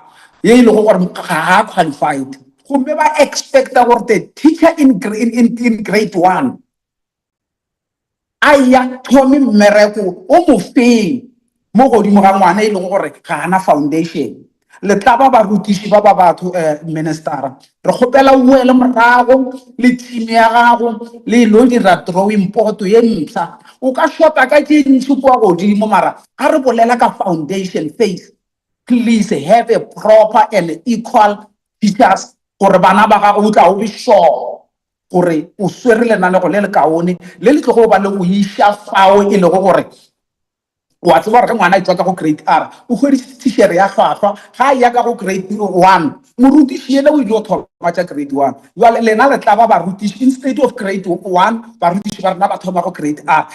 That is why you are experiencing bana ba ile gore ba ka gare ga grade 5 ga ba kgone go bala go kwešiša ga ba kgone go bala go hlaološa ka lebaka la gore the foundation itself is poor and you are watching or you are sleeping. I don't know. Well, re gopela gore bakoni le lebelleng taba eo le yone ya go tšea bana ba rena le ba bea ka gae gomme le ba fe le monyetla gore ba ithute ke taba tša gore le promota gore bana ba rena ba fetse ba kwešiša gore thuto ga se selo ba fetse ba ile dinyaopeng gomme motho a se e le graduate ena go go botša nnete ministera rena re sepelago mo fieldeng ga o ka ya mo go ditšhimi tše di tšea go dinyaope o na le di-expect go na le di-graduate mo go batho bala and then le o sena go lemoga gore batho ba ile go di-graduate šiba ba ja dinyaope o gopola gore ke ka baka la eng a se gore ba di ratana go na le mo ba re išitše go seleng ba bona gore go a swana ke tswa sekolong ke dutse ka mo gae ga le re dire go ba nyakela dikgoba tša mešomo ena ke eng gape se se dirago ministera gore godimo ga thuso e re mo fa go yona re dule re sa itemogela dikolo tše e lego gore di sa kgwahlafetse mo South Africa kudu lebeletse gore tšhaletane o ba go nea go yona dikolo tše go ya ka mengwaga dikolo tše e lego gore e sa le di senyega go tlhokagala gore ngwana jalo ka ngwaga ketekgolo o re lego gona re sa bolela ka sekolo se se senyegilego ka 2023 jalo re gopela o itšhele matlho ministera o re tlelele taba e kaone ye nngwe gape re nyaka go tseba ka yona ka gore ga re ria di-oversight le gona le lena la ga le boa le tlo re botša gore le na le di-achievement tše di tšego re se ke ra celebrata di-100% gore ba ba phomeletse go mola go matric re na le sekolo mola ba re ke na le diameso mola ga sekhukhune se ile go gore se tšere 0 re be re gopele report in full gore ana ke mekgwa e feng gona maikemišetšo a gore sekolo se le seemelele se boele se tla se swana le kolo tša South Africa ke eng seo e lego gore le šetša le thome lenane go le šetša go le thome gona go hlohleletša barutiši le yena tlhogo wa sekolo gore ba tla ba re tlele le dipoelo tše kaone gona re botseng gore a na ge bana ba ba hweditše 100% ke yona 0% ditukišetšo tša bana ba fetše go matric ke eng ka re mo ke special ke class ka moka e fetše and na ba la ba phasitše go grade 11 ba ile kgona go ba ka moka gore le tlo kgona go accommodate ba grade 11 le re botse gore ba last year ba matric ba fetše go ka moka le dirang ka bona gobane go ya ka rena or go ya ka kwešišo ya motho e lego gore o hlamasegile go kwešišega gore bana bala ba hloka a special intervention go raya gore ka ga ile ba feitše ka moka go raya gore selete seo sa mo motseng oo se lositše ka bontši a re nyako tseba gore ke eng se e lego gore le ba fupareletse sona bakone ka go rialo ke re modulasetulo kala ka kgetša ke tlhaološitše ke re bana ba kgoši ba jele setopo ka moka nna re mona ditlhako ga ke rialo ke re molete sekuba ka namana a pholwana ya serapolotšana go leboga modipa Re a leboga Ntate Komani. My questions are very few. Just really, the first one is on the new targets that the department has reported on. These are Sorry, Chairperson. Sorry to interrupt. I wanted to find out if we're going to get a translation a little bit later after you've spoken. Okay, the translation on that the common is because I don't want to misunderstand and then not answer the questions. No problem. Mr. Brown, do we Sepedi translator? Chairperson, yes. We had the translation which was done as Honorable Kumani was speaking. What we can do is, if the minister may have missed it, but we can then try and maybe send those to the minister, unless if of our colleagues can assist with that. But the translation was done as Honorable Kumani was speaking. Okay, please let's assist the minister to send the minister the translation. Can we do that, Mr. Brown? We will do so. Thanks, Chairperson. Okay. Okay, so my questions were on the two new indicators that are in your Q3 report, which you're saying you made these indicators to align the the APP with the MTDP. Now, my question is, because you're saying there that your target is 44,944 learners who must achieve above 60% in mathematics and in science. The question is, how many learners are enrolled for mathematics and science in this academic year, 2026-2027, so that we understand the baseline, that what is that number? What does that number represent in terms of percentages? Does it represent 50% of the total enrolled learners? Does it represent 30% of the total enrolled learners? The second issue for me, really, which is just the last issue, because I don't have many questions, they are already covered, is that on top of what Honorable Mkhize has mentioned about the annual targets and giving us the milestones, it will be important for the department to actually have or give us some form of a narrative on this work that you do. Our understanding is that you've got targets. These are, you monitor schools because you want to be able to identify progress or challenges and intervene in those challenges, or also enhance the interventions where there is progress. Now, we want to get that narrative so that the report is not just about numbers. The report is about the actual work that goes in terms of the schools and what progress are we making. I'll make an example. If you say your target is to provide 950,000 ECD subsidies, we want a narrative to say, okay, we are currently this number of learners or this number of children are currently receiving this ECD subsidy. There are challenges in terms of shortfalls, because when you go to many ECD centers, when we conducted oversight in one of the ECD centers in Limpopo, it was very clear that the department was underfunding the ECD. So they were only funding 80 learners, and the school had about 95 learners, and all the 95 learners had met the criteria. And when we asked the HOD, they said, no, it's because of budgetary constraints. So we need to get this narrative in terms of your report. You need to be able to say, well, we're funding this number. We've received this number of applications. We could only approve this number of applications because of these challenges, because of this, so that it assists us as well as we engage with communities, as we engage with the ECD centers, the owners, the providers of the program, so that we're able to understand comprehensively the challenges that are on the ground and how the interventions of government are assisting or they are not assisting. Some of the things that we would really appreciate a narrative, it's when you say to us, you monitor schools that are implementing, or the implementation of reading norms, for example. Given the challenge that has already been mentioned about our learners not being able to read with comprehension, and the Funda Uphumelele survey report, we want to get a narrative as to, okay, the number of schools that you've monitored. If you've monitored 27, give us a narrative of what were your findings with the schools that you monitored, and what kind of interventions have you put in place to ensure that where there is challenges, the challenges are resolved. If, for example, you speak about monitoring the number of schools that are incrementally introducing African languages, so tell us a narrative on that as well.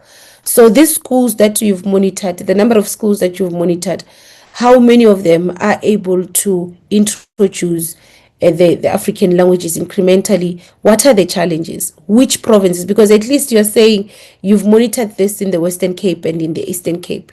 Now, tell us your findings, your report, and exactly what kind of interventions have you put in place, where you've identified gaps, where you've identified progress, how do you enhance or build on that progress?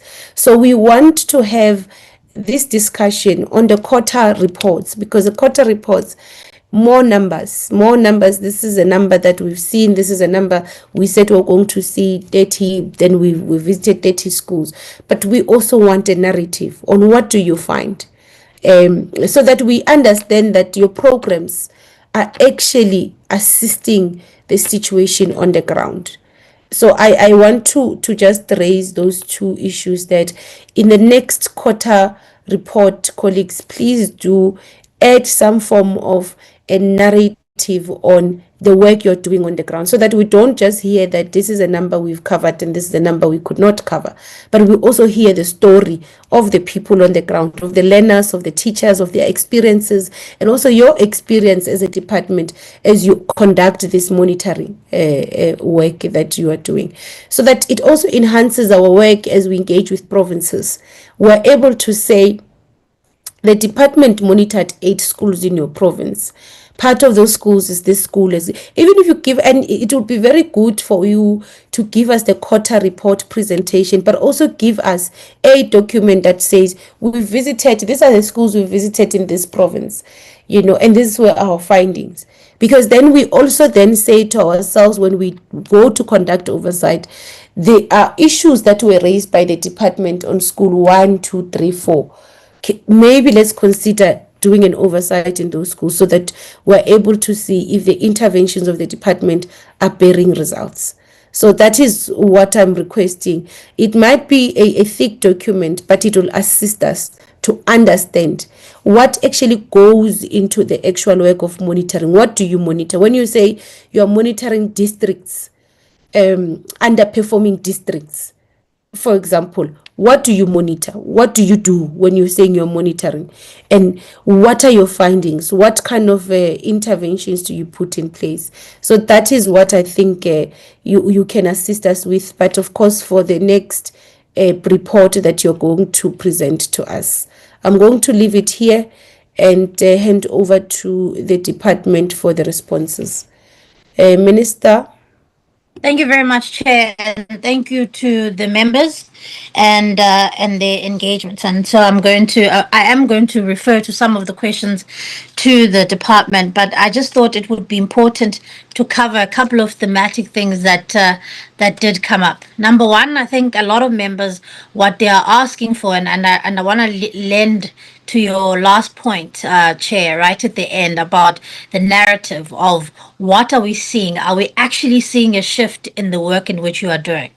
And this is why part of the reason why honourable members have become intimately involved in the development of our APP, because I'm in full agreement with you. We have to move away from just simply saying these are the monitoring targets. We've ticked the box. We've monitored them. What are we seeing? Are we seeing an improvement? Our APP targets must be they must be so meaningful that when we look at them and we achieve them, we know that we are shifting something in the system. And I want to agree with honourable members around that, because we can't just have a list of things that we want to do, but we have to have meaningful APP targets that lead to outputs rather than just inputs.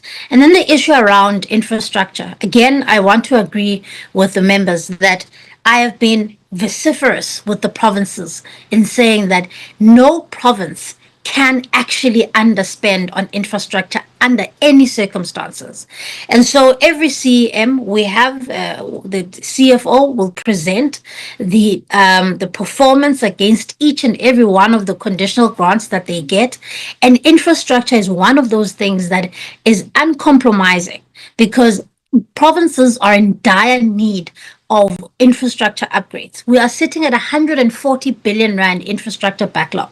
So if provinces are not spending that money, what happens is that because we don't want to lose the money to the sector, we then give it to other provinces who are spending. And so those provinces who are behind are perpetually behind with their infrastructure backlog. But because we're trying to protect that money, we don't allow it that it goes back to Treasury. We move it around to other provinces who've got the capacity. But I just thought that I wanted to. There are a few moments in us holding each other, in you holding us to account. There are a few moments where we can fully agree. And I wanted to say with those opening remarks that I agree with the members, particularly in infrastructure and meaningful APP targets. Now I'm going to go through the questions as I have them here.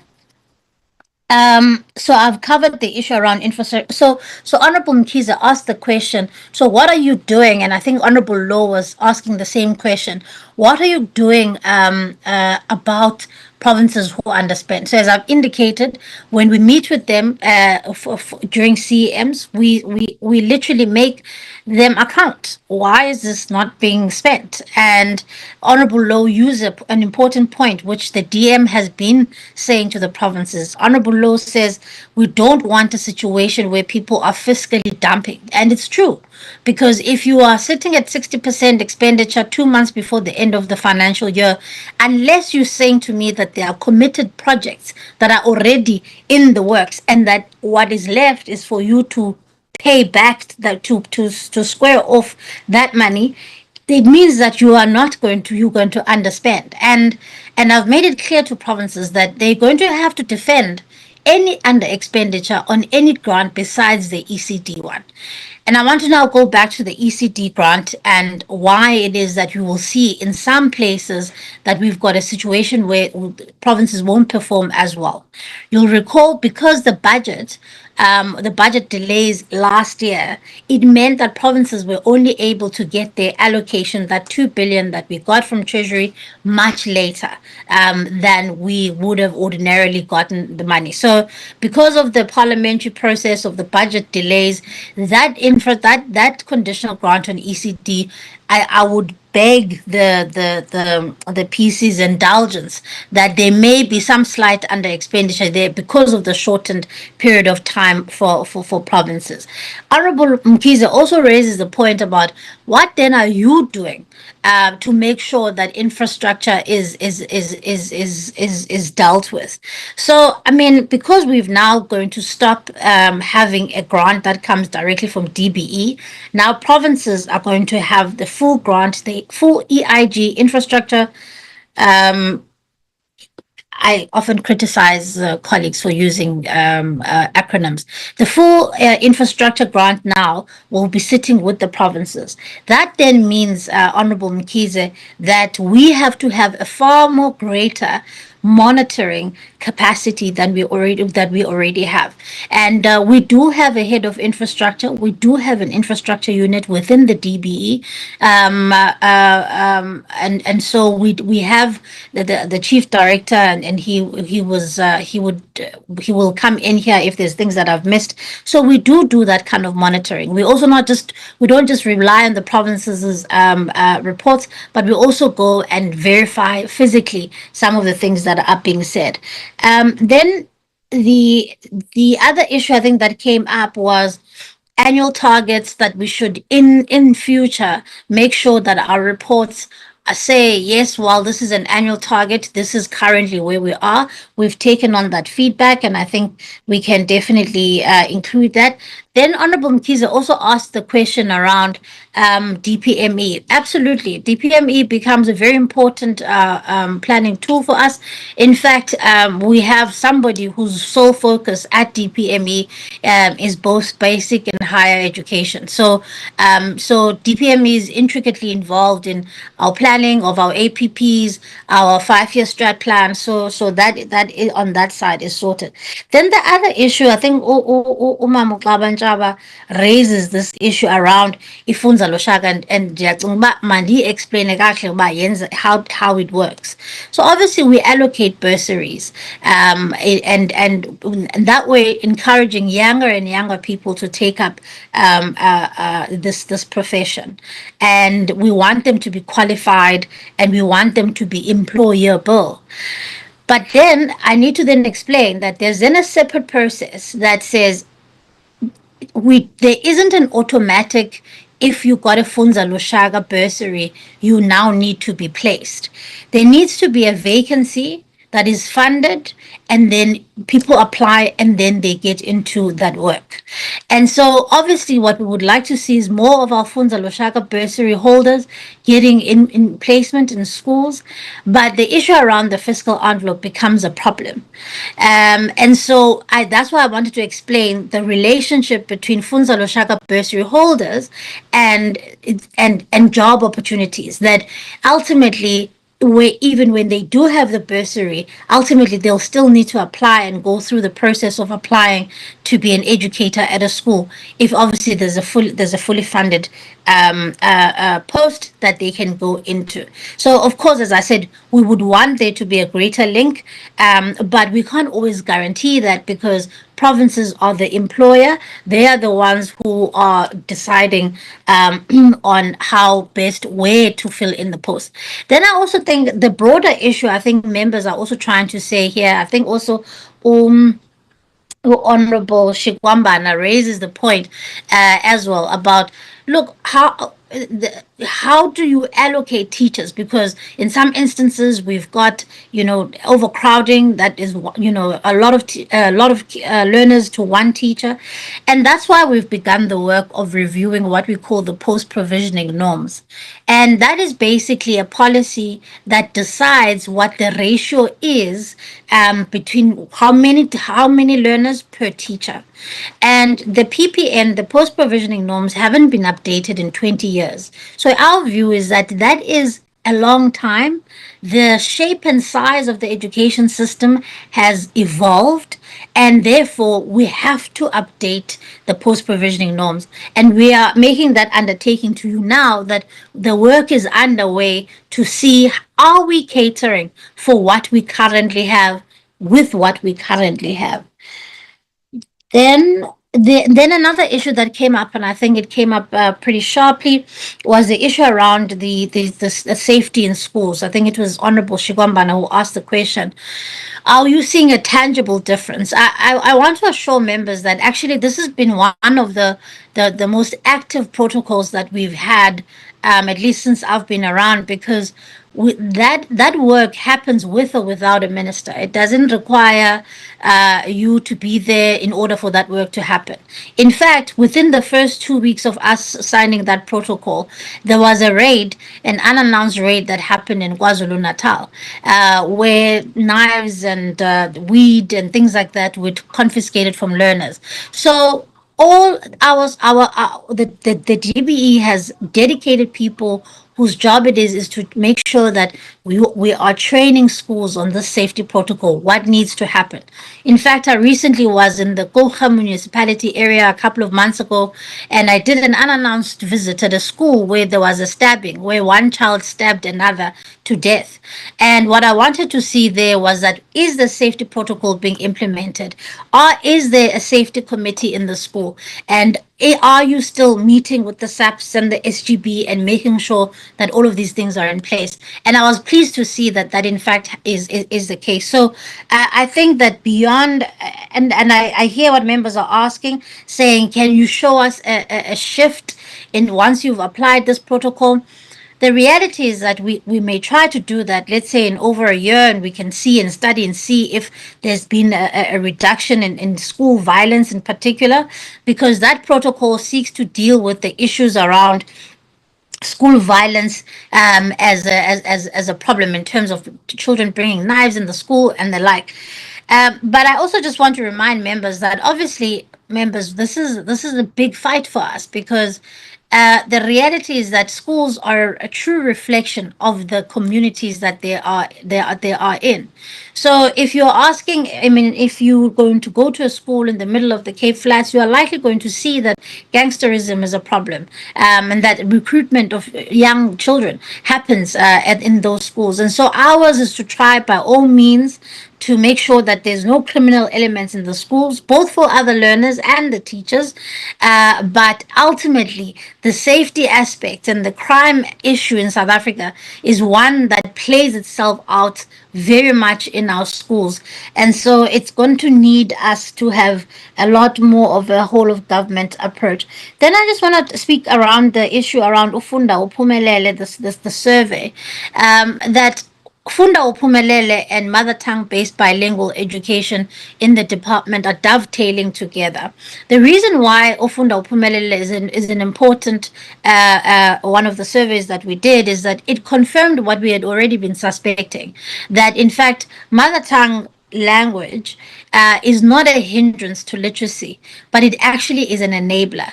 And what I've tasked the DBE to do is to say the work of the MTBBE needs to inform how we take Funda Upumelele forward, because we don't just want to keep doing research, but the research doesn't, one, move us forward for impact, and doesn't also affect the deliverables that we say we want to have. And so I've been quite clear about the work that must go into that.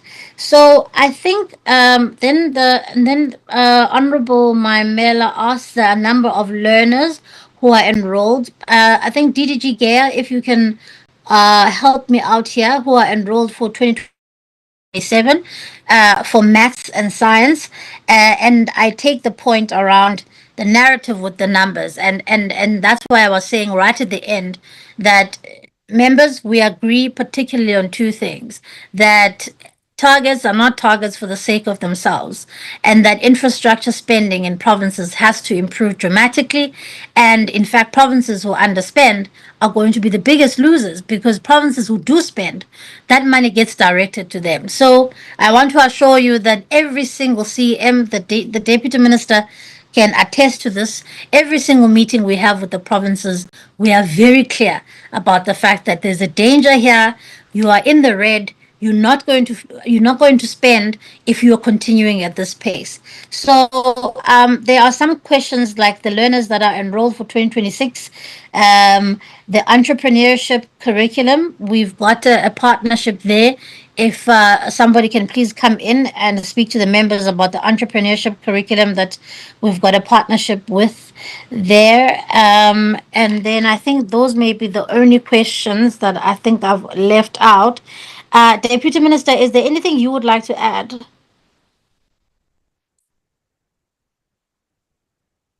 Minister, thank you very much. I noted what I wanted to respond to, but you covered some. What I want to, greetings to you, Chairperson, greetings to the members of the Portfolio Committee. I don't know, I see Honorable Komane's hand is up.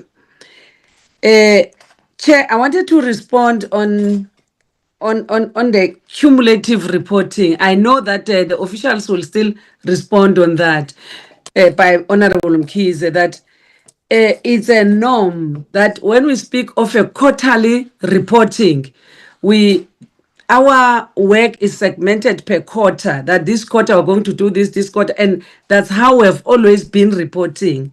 We report per quarter. The cumulative reporting, we do it when we report on the fourth quarter. That's where we take everything.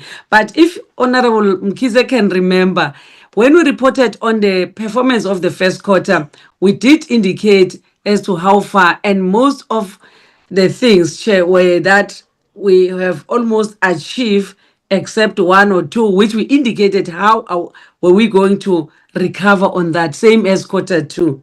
But if it's a new way that we must follow, we are going to look at that when we report, we must give a cumulative, which might be very difficult for us.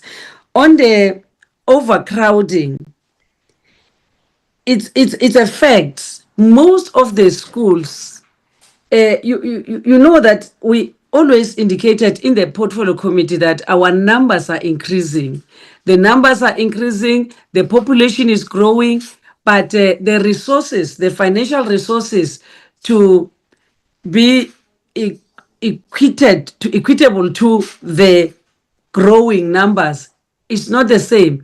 We indicated here in the same portfolio committee that Gauteng this year alone has received more than 100,000 new learners flooding Gauteng. And that, what does that mean? It means Gauteng must build 20 to 30 new schools this year alone to accommodate the 100,000 new learners that were not in Gauteng last year, have just come to Gauteng this year. And it's practically impossible. And besides practically impossible of building a school in a month, it's practically impossible to have those resources, but we must accommodate the learners. And as we accommodate the learners, then there will be overcrowding. I was in Soshanguve. I visited about 4 schools in Soshanguve. All 4 are overcrowded. But not to say that the number of teachers is less. The number of teachers, because that's what we can do, to say post-provisioning must follow the number of learners. Teachers are there, but the capacity of the school cannot carry the numbers that we say they must carry.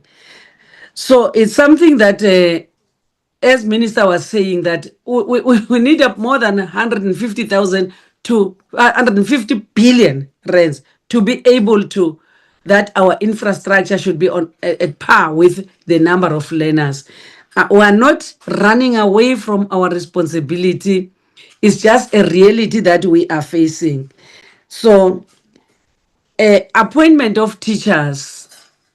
Yes, we send teachers to Funza Lushaka. They come back. It depends upon the space at a time, because we look at the number of teachers that are going to retire at a particular time. Then we say, oh, because about 50,000 teachers are going to retire, and then we will put 50,000 students. But the retirement period is not that all teachers will retire same year. So when we are still waiting for those that are going to retire, then that's how we absorb the learners. At the same time, the financial constraints, like in KwaZulu-Natal, when you look at the absorption rate, it's only KwaZulu-Natal where the rate is high. And sometimes, not always, sometimes they change the priority, because we talk to our priorities. If they change their causes, when they come back, they are not relevant to what the district has recruited them for, because recruitment is happening in the districts. It's not basic education. Same as appointment of teachers. Appointment of teachers are not done at the national department level, even at provincial level. Province will issue the vacancy list, but the actual appointments is done at a school level by the school governing body. We had a meeting with them when they complain about appointment of teachers. Where are teachers appointed? They can only complain about the vacancy list, because as soon as the vacancy list is out, schools must appoint, working with the circuit, then they submit to the district. But if they don't do that, they always complain. I went to one school, they complain about shortage of teachers. I said, where is the process? They said, no, we must appoint the school itself. They said, we must appoint a what is that team, that interviewing team? Who must appoint it? We must appoint it. Who are you waiting for? Is the vacancy list out? They said, yes, it's out. Then who are you waiting for? They said, no, DM will make sure that by next week the interviewing committee is sitting. But if you sometimes when you go to that school, you hear them complaining. You'll think it's the provincial government or the national the department, yet it's the school itself. So we are monitoring that, and we're still going to monitor that as you have raised it. We know that always when members go to schools, they find such things, and we are going to strengthen the monitoring. Minister covered the safety, but the role of the police, SAPS, it's impossible that we can have a police officer per school. That will never be possible, because when you look at the number of police stations, you find that one police station is servicing about 38 schools, an area with more than 38 schools, or even 40 or 50, and it's one police station. When you count the number of police officers in that police station, there are 10 or 15. The schools are 38. So it's practically impossible again to say a police officer must be at school. Yes, we have signed, it was signed even long before Minister Kwakhobe came, and she strengthened it when she came. So I'm saying it has always been working. It's just that we assign a police officer to be responsible for 6 or up to 10 schools, one police officer. We also work with the CPFs. We also work with security committees that are appointed by the SGPs. But the level of crime and all the social ills, as Minister just indicated, is that it comes from the society. As we speak, one learner where I live was stabbed last week by another learner at the same school. You see, so when they stabbed that learner, they took a buggy, they hired a buggy, they took a buggy, most of them jumped into that buggy, the buggy rolled, one again died. So these are the things that are happening in our communities, but I'm not saying we're folding our arms, we're not attending to them. We are attending to them, but on issues of violence in schools, on bullying, we are hands-on as DBE, working with provinces. We need to strengthen the working together at the district level, which not to say we need to, we are strengthening. We said the district commanders of police must work with our district directors, and they have started, but the only snag is that the number of police stations versus the number of schools. You find that one police station cuts services 2 circuits, and where each circuit has about 30 to 40 schools. So it's very difficult, but this issue is also troubling us as the Department of Basic Education of the social ills in our communities. So at some stage, we must have a joint, but it's not only the role of police. I always say this. It's not only the role of police. It's the role of, when you look at the rate of unemployment in our country, it leads to drugs, it leads to all the social ills, because young people are not employed, even if they've passed matric. So it needs all of us, not only basic education or higher education. It needs all of us to come together as people that are concerned about the well-being of young people in our country. The rest, Chair, because there are specific questions, will allow our members to respond, our officials to respond on these issues. Over to you, Minister. Thank you, DM. There's just two things that Honorable Shikwambana raised, and I thought it was important to clarify. He asked, why is it that we don't have targets for the BEEI employment opportunity? So I just need to explain how that works. That is obviously the presidential employment initiative. We are but a beneficiary of that work. So the presidency is the one that spearheads it, along with the Department of Labor and they implementing partners, and then they tell us how many education assistants we will be able to get for that time period and for when. So we don't put that in our targets because it's not the funding doesn't come from us. We are merely a beneficiary department of that program. Then the other question, which I thought was quite important that you asked, so while the team is getting ready to answer the issue around maths, the issue around unqualified teachers, that still has not been responded between and the issue around entrepreneurship curriculum. Then the question that that Honorable Shugambana asked is the issue around ECTs. And so he's saying we want to have a provincial breakdown. That's fine. We've got the data. We can always come and present it to the committee. Then he says, does registration mean you take over? And no, the simple answer is no, because the model is not based on that. We are not trying to create mini schools of ECDs.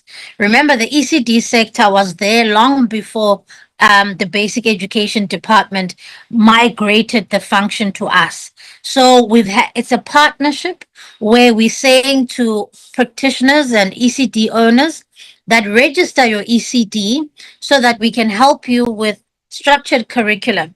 We can help you make sure that you've got access to a good nutrition program so that we can make sure that your infrastructure is well, that you've got your safety packs in place. So the partnership is such that so that we know how many learners there are there, to make sure that those kids, those children have access to the 24 Rand a day subsidy. And that is why we're incentivizing people to register their ECD centers. We are not taking them over, but we are supporting them and where they are. There are about 7 million children between the ages of 2 to 5 that we are trying to reach in the next couple of years. And so it's going to be very important to work hand in hand with those practitioners, and not to say we're taking over, but to say how do we support you in delivering a curriculum.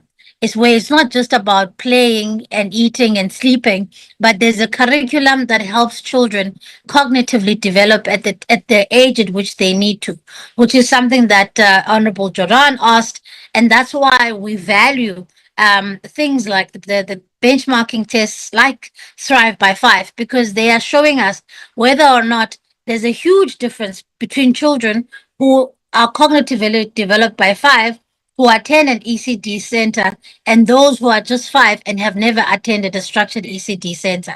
So that's why we're trying to get as many children in structured ECDs as possible. Team, there are 3 questions that are technical in nature that I've asked you to please respond to. I don't know who's taking that.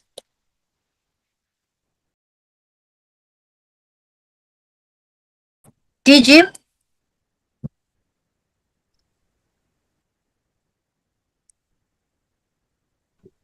Minister, thank you. If the minister can just help me, DM and minister have covered so much. I thought that everything, if the minister can help me with the 3 questions. The 3 questions are: how many learners are enrolled for 2026 academic year for maths and science? Oh, for maths. Yes, because it links to our targets. Then the other issue is around the entrepreneurship curriculum, that partnership and how that works. And then a question that kept coming up of unqualified teachers. If we can then just have an answer response to those 3, and then we would have covered all the questions. Thank you. Thank you, Minister. I'm going to ask Mr. Tlhabane or Dr. Mthembu just to give the statistics on maths. In terms of entrepreneurship, what has started is the pilot project at the GET phase, and the intention is to go up to the FET. The Maharani Institute has been working with the Department of Basic Education. They've got officials that are seconded to the department, working with provincial education departments. In our Makota and other fora, schools have been coming up indicating the excitement about what has started in some of the schools. But what I might concede to is that it has not covered all the schools as yet. But overall, the impression, the traction from the schools is that teachers and learners are quite excited about the entrepreneurship that we have started to implement. Minister, I'll request Dr. Mtembu and Mr. Tabani just to help us with the maths one. Thank you, DG. Thank you, DG, and good morning to everyone on the platform. Protocol observed. We don't have the figures for the registration of learners in maths and physics, or in all subjects for now. That information is being compiled, DG, where provinces are registering for exam purposes, and EMIS is also compiling the information for all the subjects, including maths and science. As soon as that is available, we will try by all means to ensure that it reaches the honorable members of the portfolio committee. Thank you. Maybe what we need to do, we could send the preliminary figures, Dr. Mtembu, as we get them from the EMIS, and then just indicate that these are preliminary figures which are to be confirmed once registrations are finalized. We'll do that, DG. Yeah, Minister will send the information through. Is there any other question again, Minister, that we have not covered? Are you able to explain, DG, on unqualified teachers? Because my assumption, my understanding is that we don't have that problem, but we have qualified. I think Mr. Rabutabi has his hand up. Let me rather let him respond. No, thank you very much, Minister, DG, honorable members. Indeed, Minister, we do not have categories of educators that are deemed unqualified in our normal schooling. The exception, of course, is in the grade R, which is now part of the formal schooling. And that has historically inherited people who are deemed unqualified. And this is the category of educators that we are currently assisting for them to get appropriately qualified. Other than that, there are no other categories of unqualified teachers in our system. Thank you, Minister. Minister, maybe Yeah, I could just add that there are relative shortages, but not absolute. For instance, as we interact with districts, there are instances where subjects such as Afrikaans, home language, districts are battling to get qualified teachers to offer them. So those are relative shortages that we have in the system, which we are attempting to address. Funza Lushaka. I just thought that I must add that dimension. Thank you. Thank you, Ms. DDG Gaya. Honorable Jordan has put on the chat of the meeting, since ECD subsidies are meant to address the needs of each individual center, are there any spending prescriptions that require ECD centers to use the subsidy on A, infrastructure, B, nutrition? May you please respond to that? Thank you, Minister. Good morning to all the honorable members, honorable chairperson, and all the honorable members.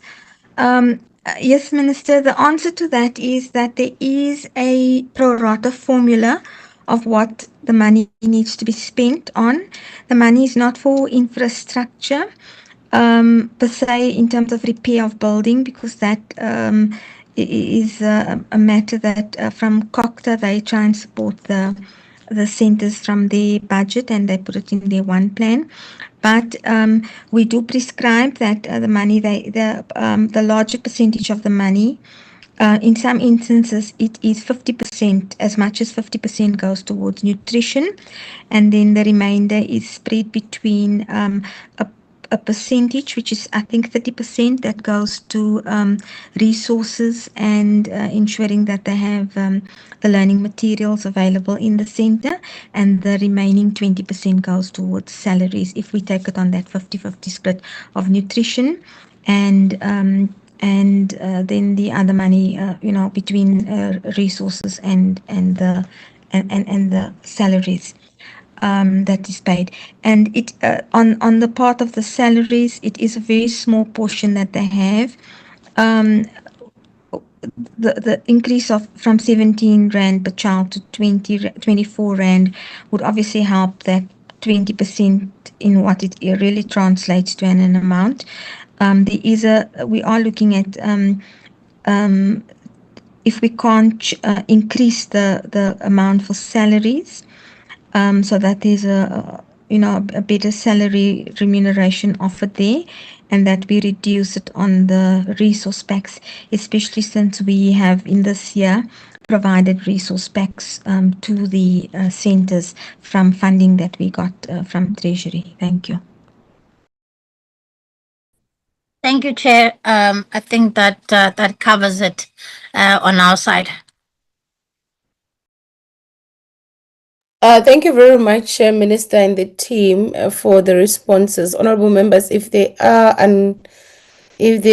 responses that were not responded to, let's indicate so that we can share with the department. I see your hand, Honorable Shkwambana. Minister, I think what is confusing for me on the responses on the maths and science numbers is that how do you come up with a target? And I'm saying this because my understanding of that new target is that you have learners, the cohort that is in matric NSC that is going to sit for NSC examinations this year. It's a cohort that chose their streams when they were doing grade 10. So provinces have, for example, data on which learners are doing which streams. So they know they've got a data of the number of learners that are in the science and maths, or they call it pure maths or the science streams. They know which learners are in the accounting streams and who are doing pure maths or technical maths or whatever maths literacy. So, and that informs your targets, because you can't just come up with 44,000. I'm battling to understand how you come up with 44,000, because you come up with 44,000 given the number that you have in the system. Because what if your number is 44,000 and there's only 20,000 learners that are registered for maths and science? So I really don't understand when the department says we don't have this number. We are still waiting for provinces to tell us. It doesn't make sense to me, because you have put the target, and it's not the first time you're putting this target. You put this target last year. It must be informed by something. Honorable Mkize says there must be a baseline. So obviously you should say we've got this number of learners currently that are enrolled for maths, that are enrolled for these two subjects. And based on this number, let's say it's 100,000 learners that are enrolled for maths and science. And you say, based on this number, we want to pass 50% of this number of these learners at 60%. And that's how you arrive at a number. So I don't know. My second question is that how did you arrive at 44,000? How did you arrive at that number? That's a question. Now I'm going to give this. I think it's follow-up questions, honorable members. It's fine. Let's allow Honorable Shkwambana, Honorable Mkize to ask the follow-up questions. Honorable Shkwambana, you'll start. Thank you very much, Chair, for affording us an opportunity to ask the follow-up question. My follow-up question is based on the unqualified teachers, because I think I'm also one of the people who raised this issue to say in our schools we've got teachers who are unqualified to teach a certain subject. And the department, in their response, they are saying in their records they don't have such as unqualified teachers. This is what I actually said. You go to a school, you find that there's a vacancy of a, for example, agricultural science teacher, and now the post has been advertised, interviews has been made. Now the school is just waiting for appointment from the department, the provincial department, and the provincial department are not responding in time. And in that time, there is no teacher that is qualified to teach agricultural science. And the school then opt to take one of their teachers within the school to be in the meantime teaching agriculture, even though they are not qualified and they are still awaiting for appointment letter that will come from the department. That's basically what I actually said, to say we've got such problem where we do have vacancies in the school, and we do have people who are qualified outside the system, and the post is out, advertised, and the interviews are done, but the department is taking time to bring the teachers to school, and the principals and or the officials of the school ending up getting one of the teachers within the school to teach that particular subject because they've got no qualified teacher for that subject. Thanks, Honorable Shkwambana. And also to add on what Honorable Shkwambana is raising, we went to one school in Limpopo where the performance at matric level was below 30. And we asked the principal, determinate the principal as to what could have been contributing factors of that performance. The principal, when we probed, also indicated that he was teaching about 3 subjects at that level. And one of the subjects he was teaching, he was not qualified for. So there is that. It does exist. Unless if the department says we don't know. And in that school, there was no vacancy. There's no vacancy. But the principal says, I am teaching one of the subjects in matric, but I'm not qualified for that subject. I'm not qualified and I don't specialize in teaching that subject. And as a result, we could see the outcomes of that. We could see on the results of the learners, the number of learners who had failed that subject in that school, including another school that we visited where that was the same. A certain there was some form of 20% or 16% pass rate in a certain subject. I think it was economics. And when we probed, the teacher that was teaching that subject was not qualified for that subject. So that is a reality we have. So unless if the department says we don't know about it, but that's what is on the ground. Honorable Mkhize. Thank you very much, Chair.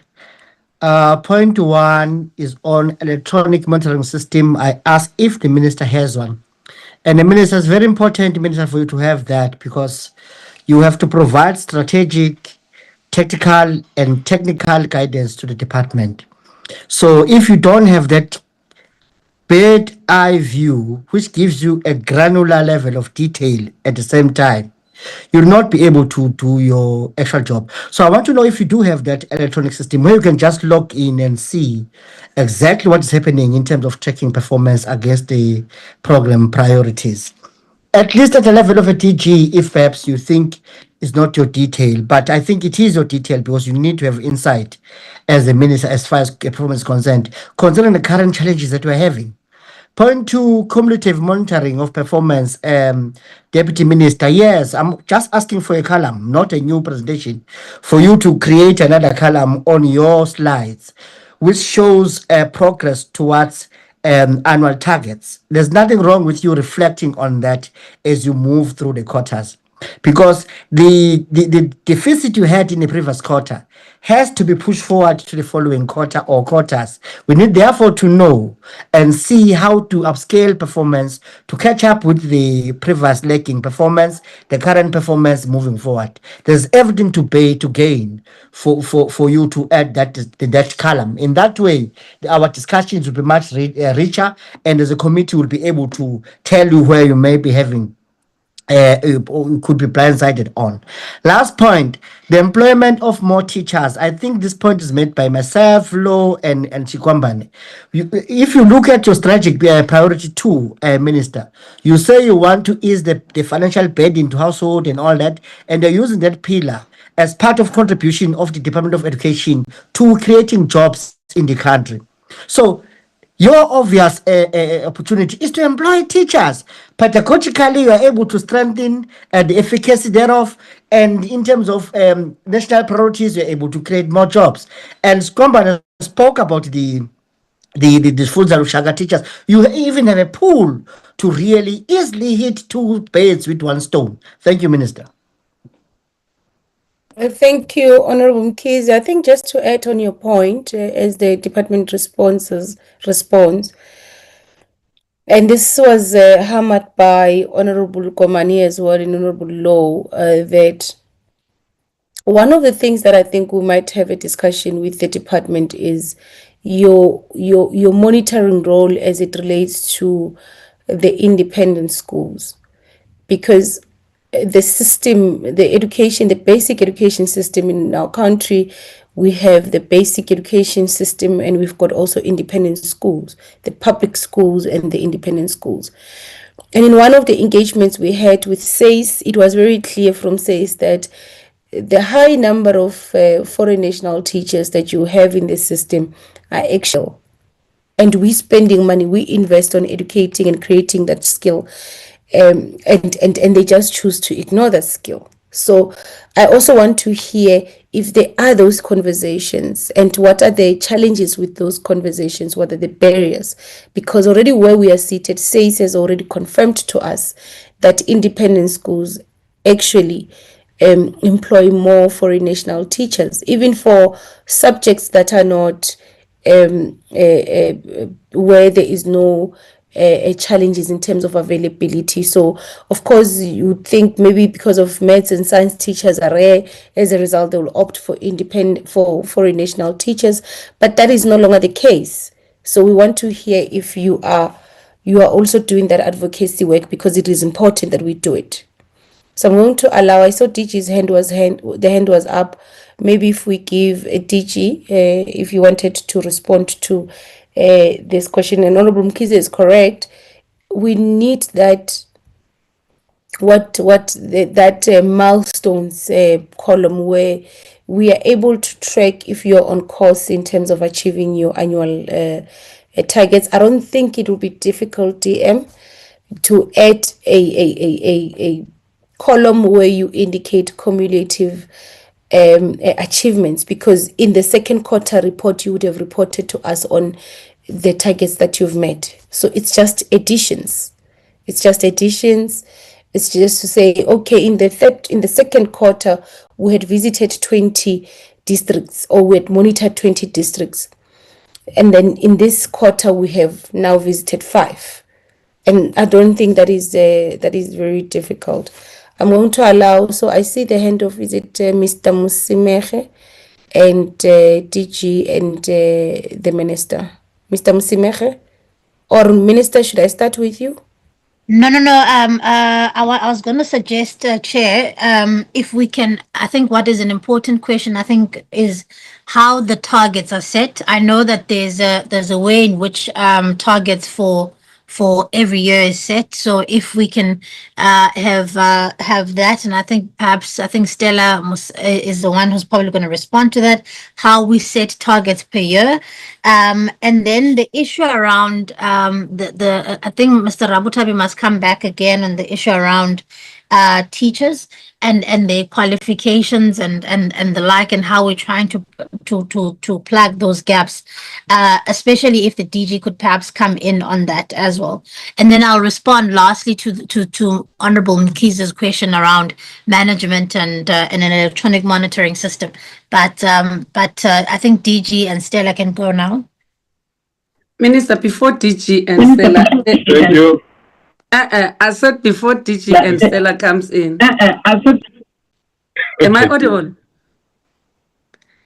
Yeah, there was a question by Honorable Komane on the learners who are not reading and the prioritizing of the foundation. I think we need to respond on that one because it was not responded to. And schools built on private land, can we put permanent structures there? And the dilapidated schools by Honorable Komane earlier on, which we did not cover, and the 0% pass rate. What are we doing with the children who failed last year? Are they absorbed in the school to do grade 12 with those that have passed from grade 11? Those were the questions that were not answered in the earlier responses. Thank you, Minister and Chairperson.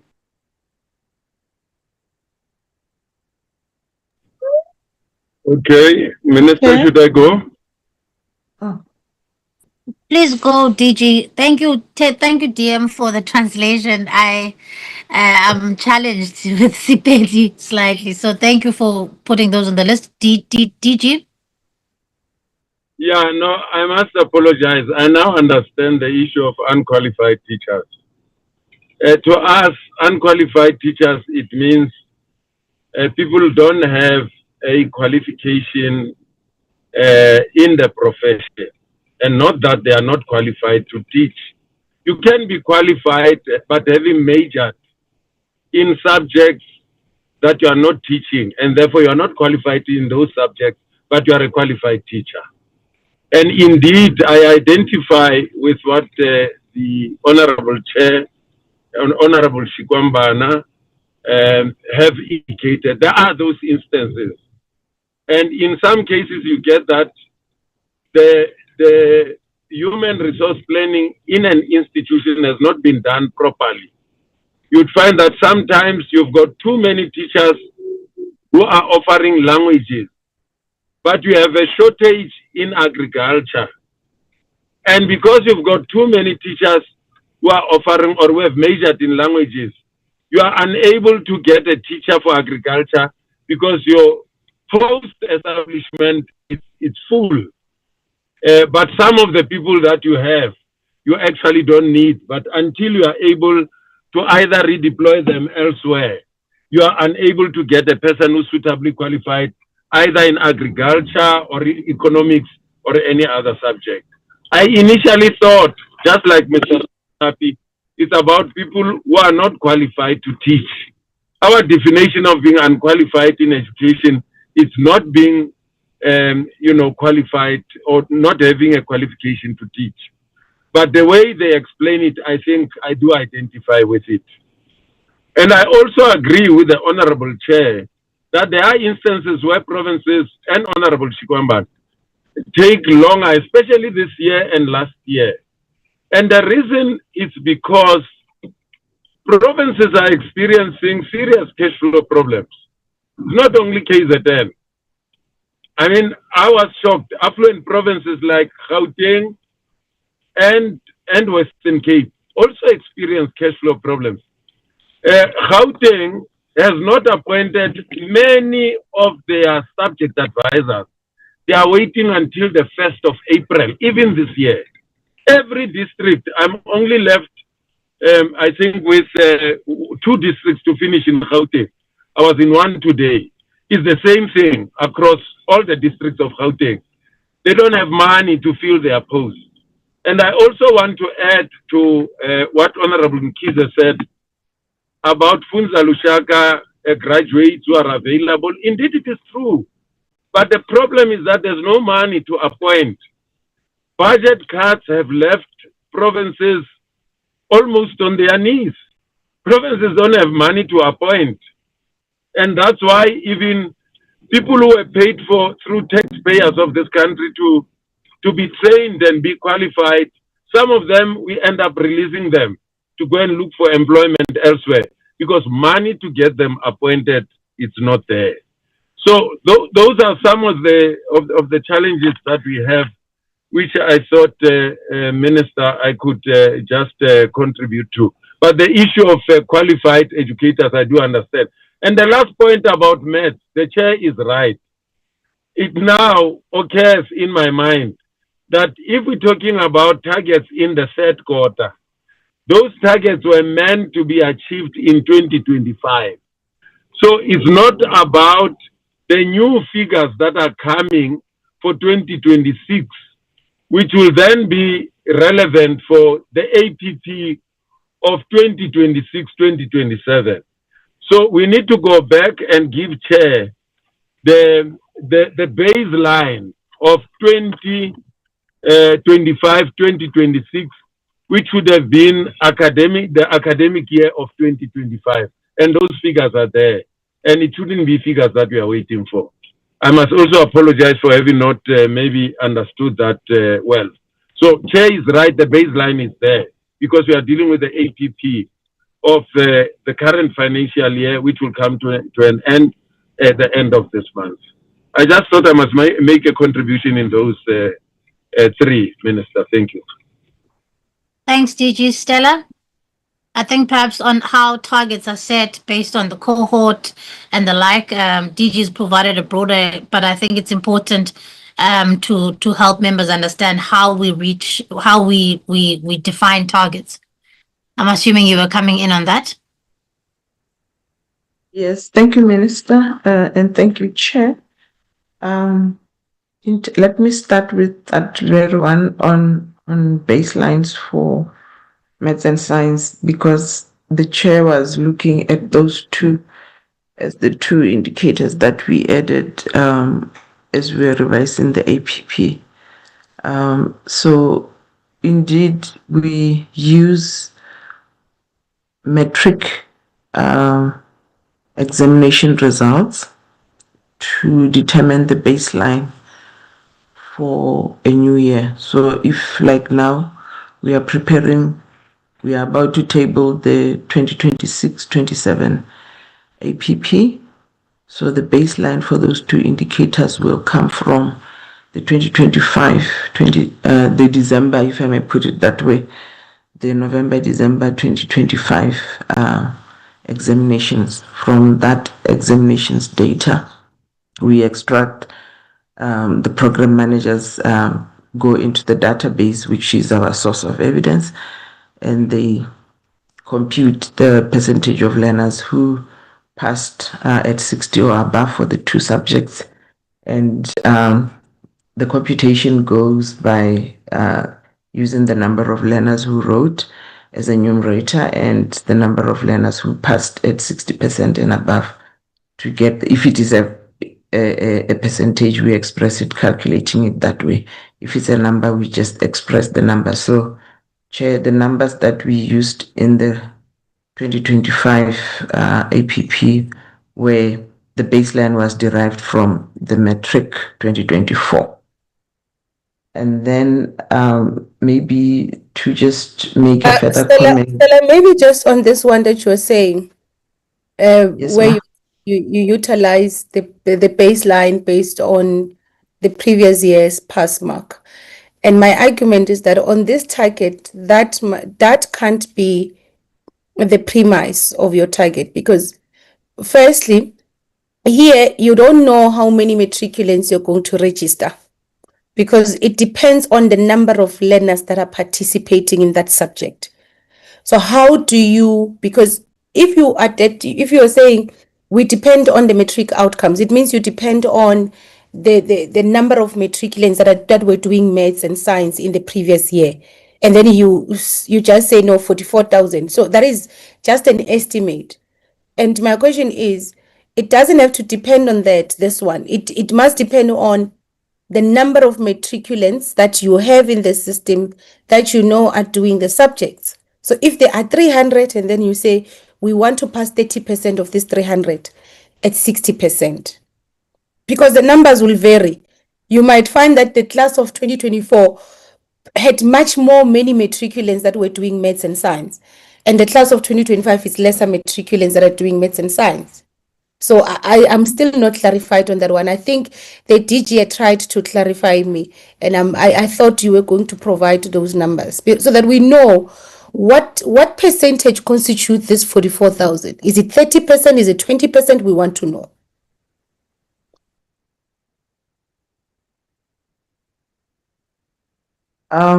Chair, I won't be able to answer all the nitty-gritties about the indicator and the calculations from the point of view of the managers or program managers who deal with the indicator.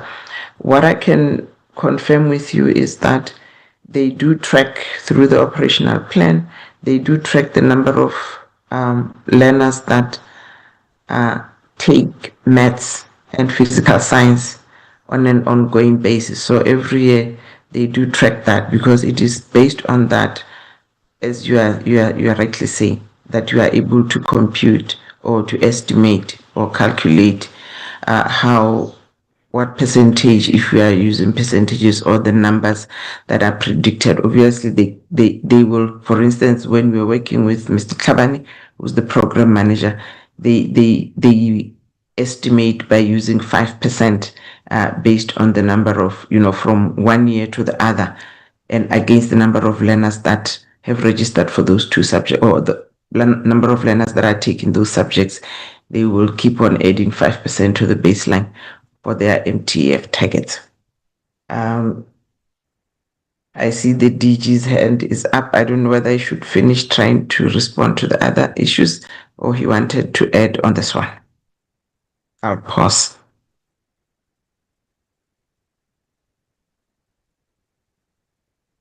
Okay. All right. Let me continue for now, Honorable I think Chair. continue will allow the DG to come in. All right. Thank you, Chair. And then the cumulative reporting issue that was raised also and repeated in the second round.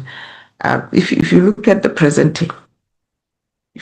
presentation, you will realize that the gray row shows the target, whether it's annual or quarterly. It shows the target for 2025.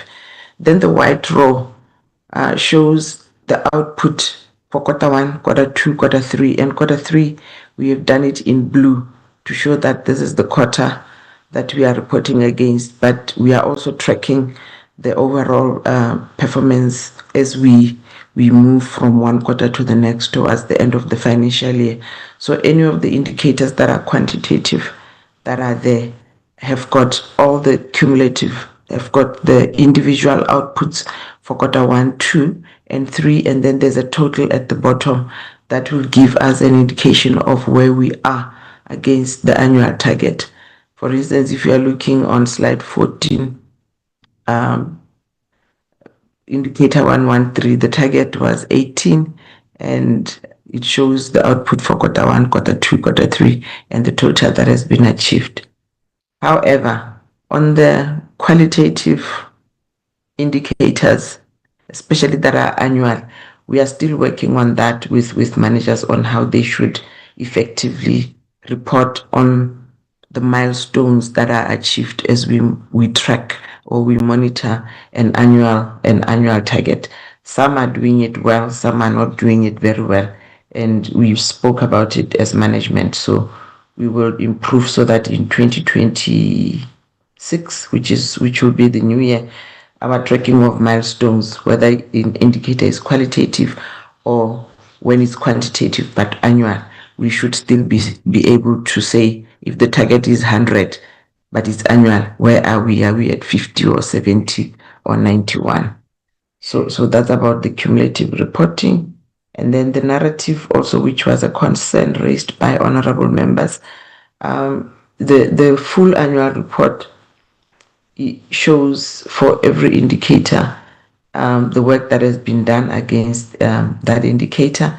But even here, we still have gaps or weaknesses we are all not reporting very well in the narrative, but there are narratives that are provided.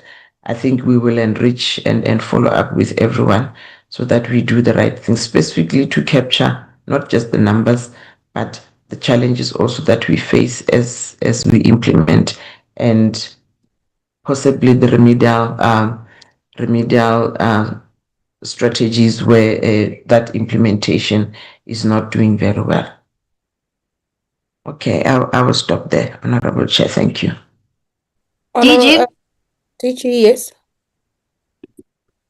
No, Chair, I just wanted to add to what Mrs. Mosimeri said about the baseline. We, through the assessment of the performance of the grades, we even able to go beyond grade 10, because from grade 10, it's where learners would choose streams that they are going to follow, whether it's maths and science, whether it's commerce, or whether it's humanities. Now, with the maths and science strategy, Mr. Tabani and the team are able to indicate to us that if performance comes through, even from the foundation phase, whether it's grade 3, intermediate phase, whether it's grade 4, grade 6, you're able, if the learners are starting to do well, when they reach grade 10, they have enough confidence to continue with mathematics, even in grade 10, and proceed to grade 11 and grade 12. So the pipeline actually begins in grade 10, but you can track it even earlier than grade 10, as I've said, depending on how our strategy is beginning to instill confidence among young people. When we meet with districts, we now check in performance from grade R up to grade 12. And we are able to say to them, for accounting, let's start from EMS, because that's where it needs to, it has to begin. In the senior phase and the intermediate phase, the confidence must be built there.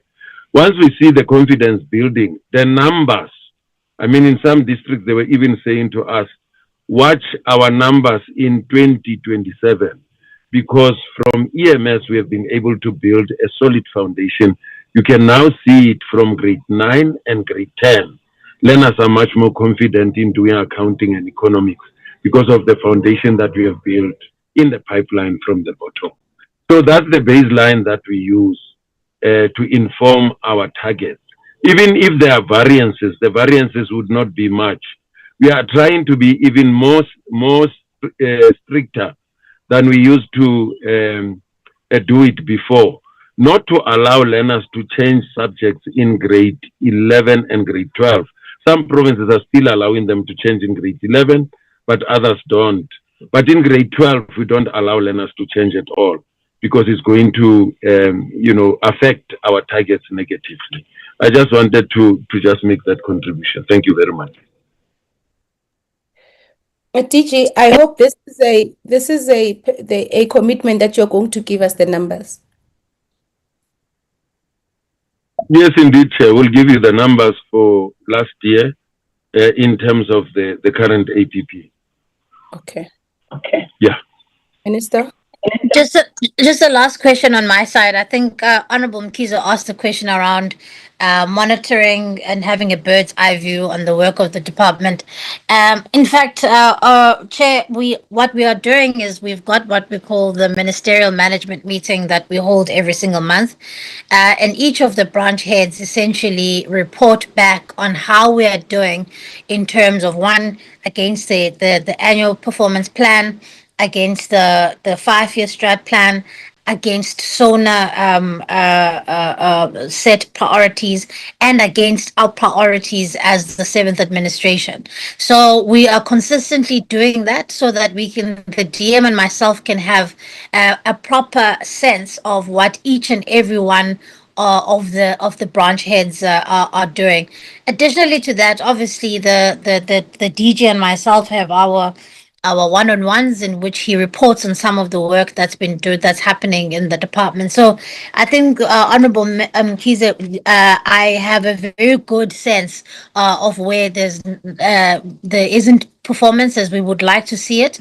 And that's why I've been saying that one of the things that we really want to improve, and the DG is going to be spearheading this work, is looking at, are the things that we say are targets in our APP giving us outputs versus just simply being, a target that we meet and then we say we've met our targets. Where these things have to be meaningful, they have to change people's lives on the ground. And so that's what I just wanted to answer on that, Chair. Thank you very much.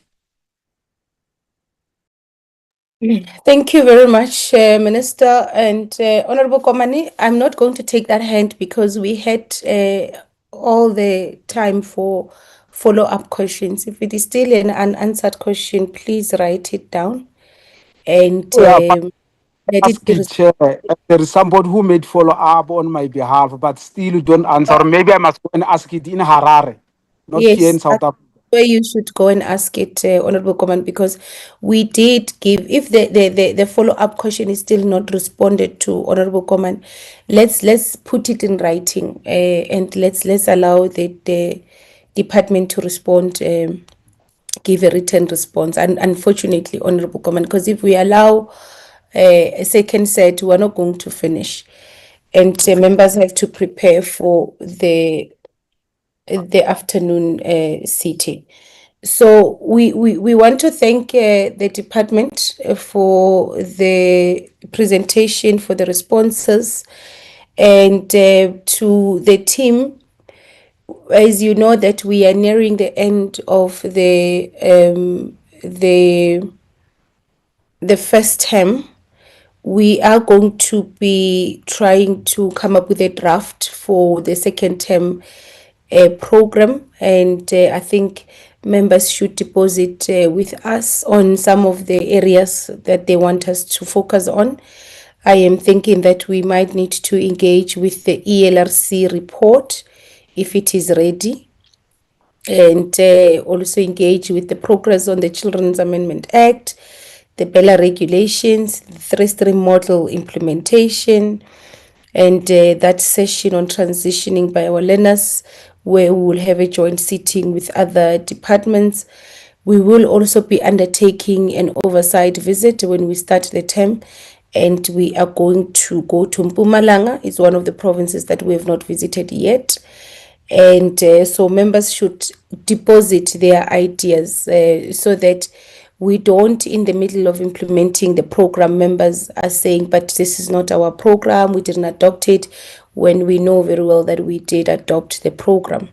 So we are giving you an opportunity to also recommend some of the areas which you want us to focus on in the upcoming term, so that we are able to incorporate such focus areas in the term. As it relates to Honorable Shikwambana's question about the meeting which we said we will have to probe the issue that was raised by Honorable Law in this portfolio committee, we've had engagements with Mr. Brown, as I had committed that we will go back to the program and we will see how we fit that session. We've had engagements with Mr. Brown and Mr. Mahada, and there was an indication that the department might not be ready in the following week to present the budget. And as a result, we then agreed that the following week on Tuesday, we are having that session, Honorable Shkwambana. So the department, Umalusi and says will then present the budget on the 24th, because what we had initially did was to separate the two. So the department was going to present the budget alone, and then says and Umalusi were going to present the following week. But given that issue that was raised by Mr. Mahada, we agreed to give them more time, and as a result, they will present as the two other entities present. And we decided then to feed in the discussion which we agreed as a committee to have in the next Tuesday. So the next Tuesday, we are going to have that session where we engage on the matter that we were requested to, that members requested to have. It will be a normal committee meeting, honorable members, and we will share and invite or will communicate with the department officially on the presentation, a full report on the matter, and as well the relevant persons that we believe must attend the session. So that is going to be held next week. As to say, the lastly, honorable members, Mr. Brown will engage with the members on if we're having a meeting physically or if we're having it virtually, because based on competing interest, would have to look at the possibility or the feasibility or the practicality of having the meeting physically. And if that is the case, we'll inform the members in time. So I just thought I should just respond on those few issues and thank all the members for your engagements and also for a very orderly committee meeting. The last comments from me, and this goes to the department, DG and Minister, is that we receive a lot of complaints, and we don't get we don't get a sense that these issues are being responded to, because we don't have powers to respond on the issues that are being raised by community members, stakeholders who are complaining about different issues in different schools in different areas. But what we would appreciate is to just see a response going to those people and to say this is the position of the department, or the department knows about this, or if they don't know about it, they don't know about it. So we'll also try to fit in a session, a technical session, DG, where we track our spreadsheet, because where I'm seated, we are not responding. Like, people are not responded to, and if they're not responded to, they look at Parliament and they see Parliament as one area that is not responsive, that is just useless, and that we cannot allow. So we will try and have that technical session where we engage on the spreadsheet and just track the spreadsheet if provinces have responded to the issues that were raised. With that said, thank you very much, honorable members, and the meeting is adjourned.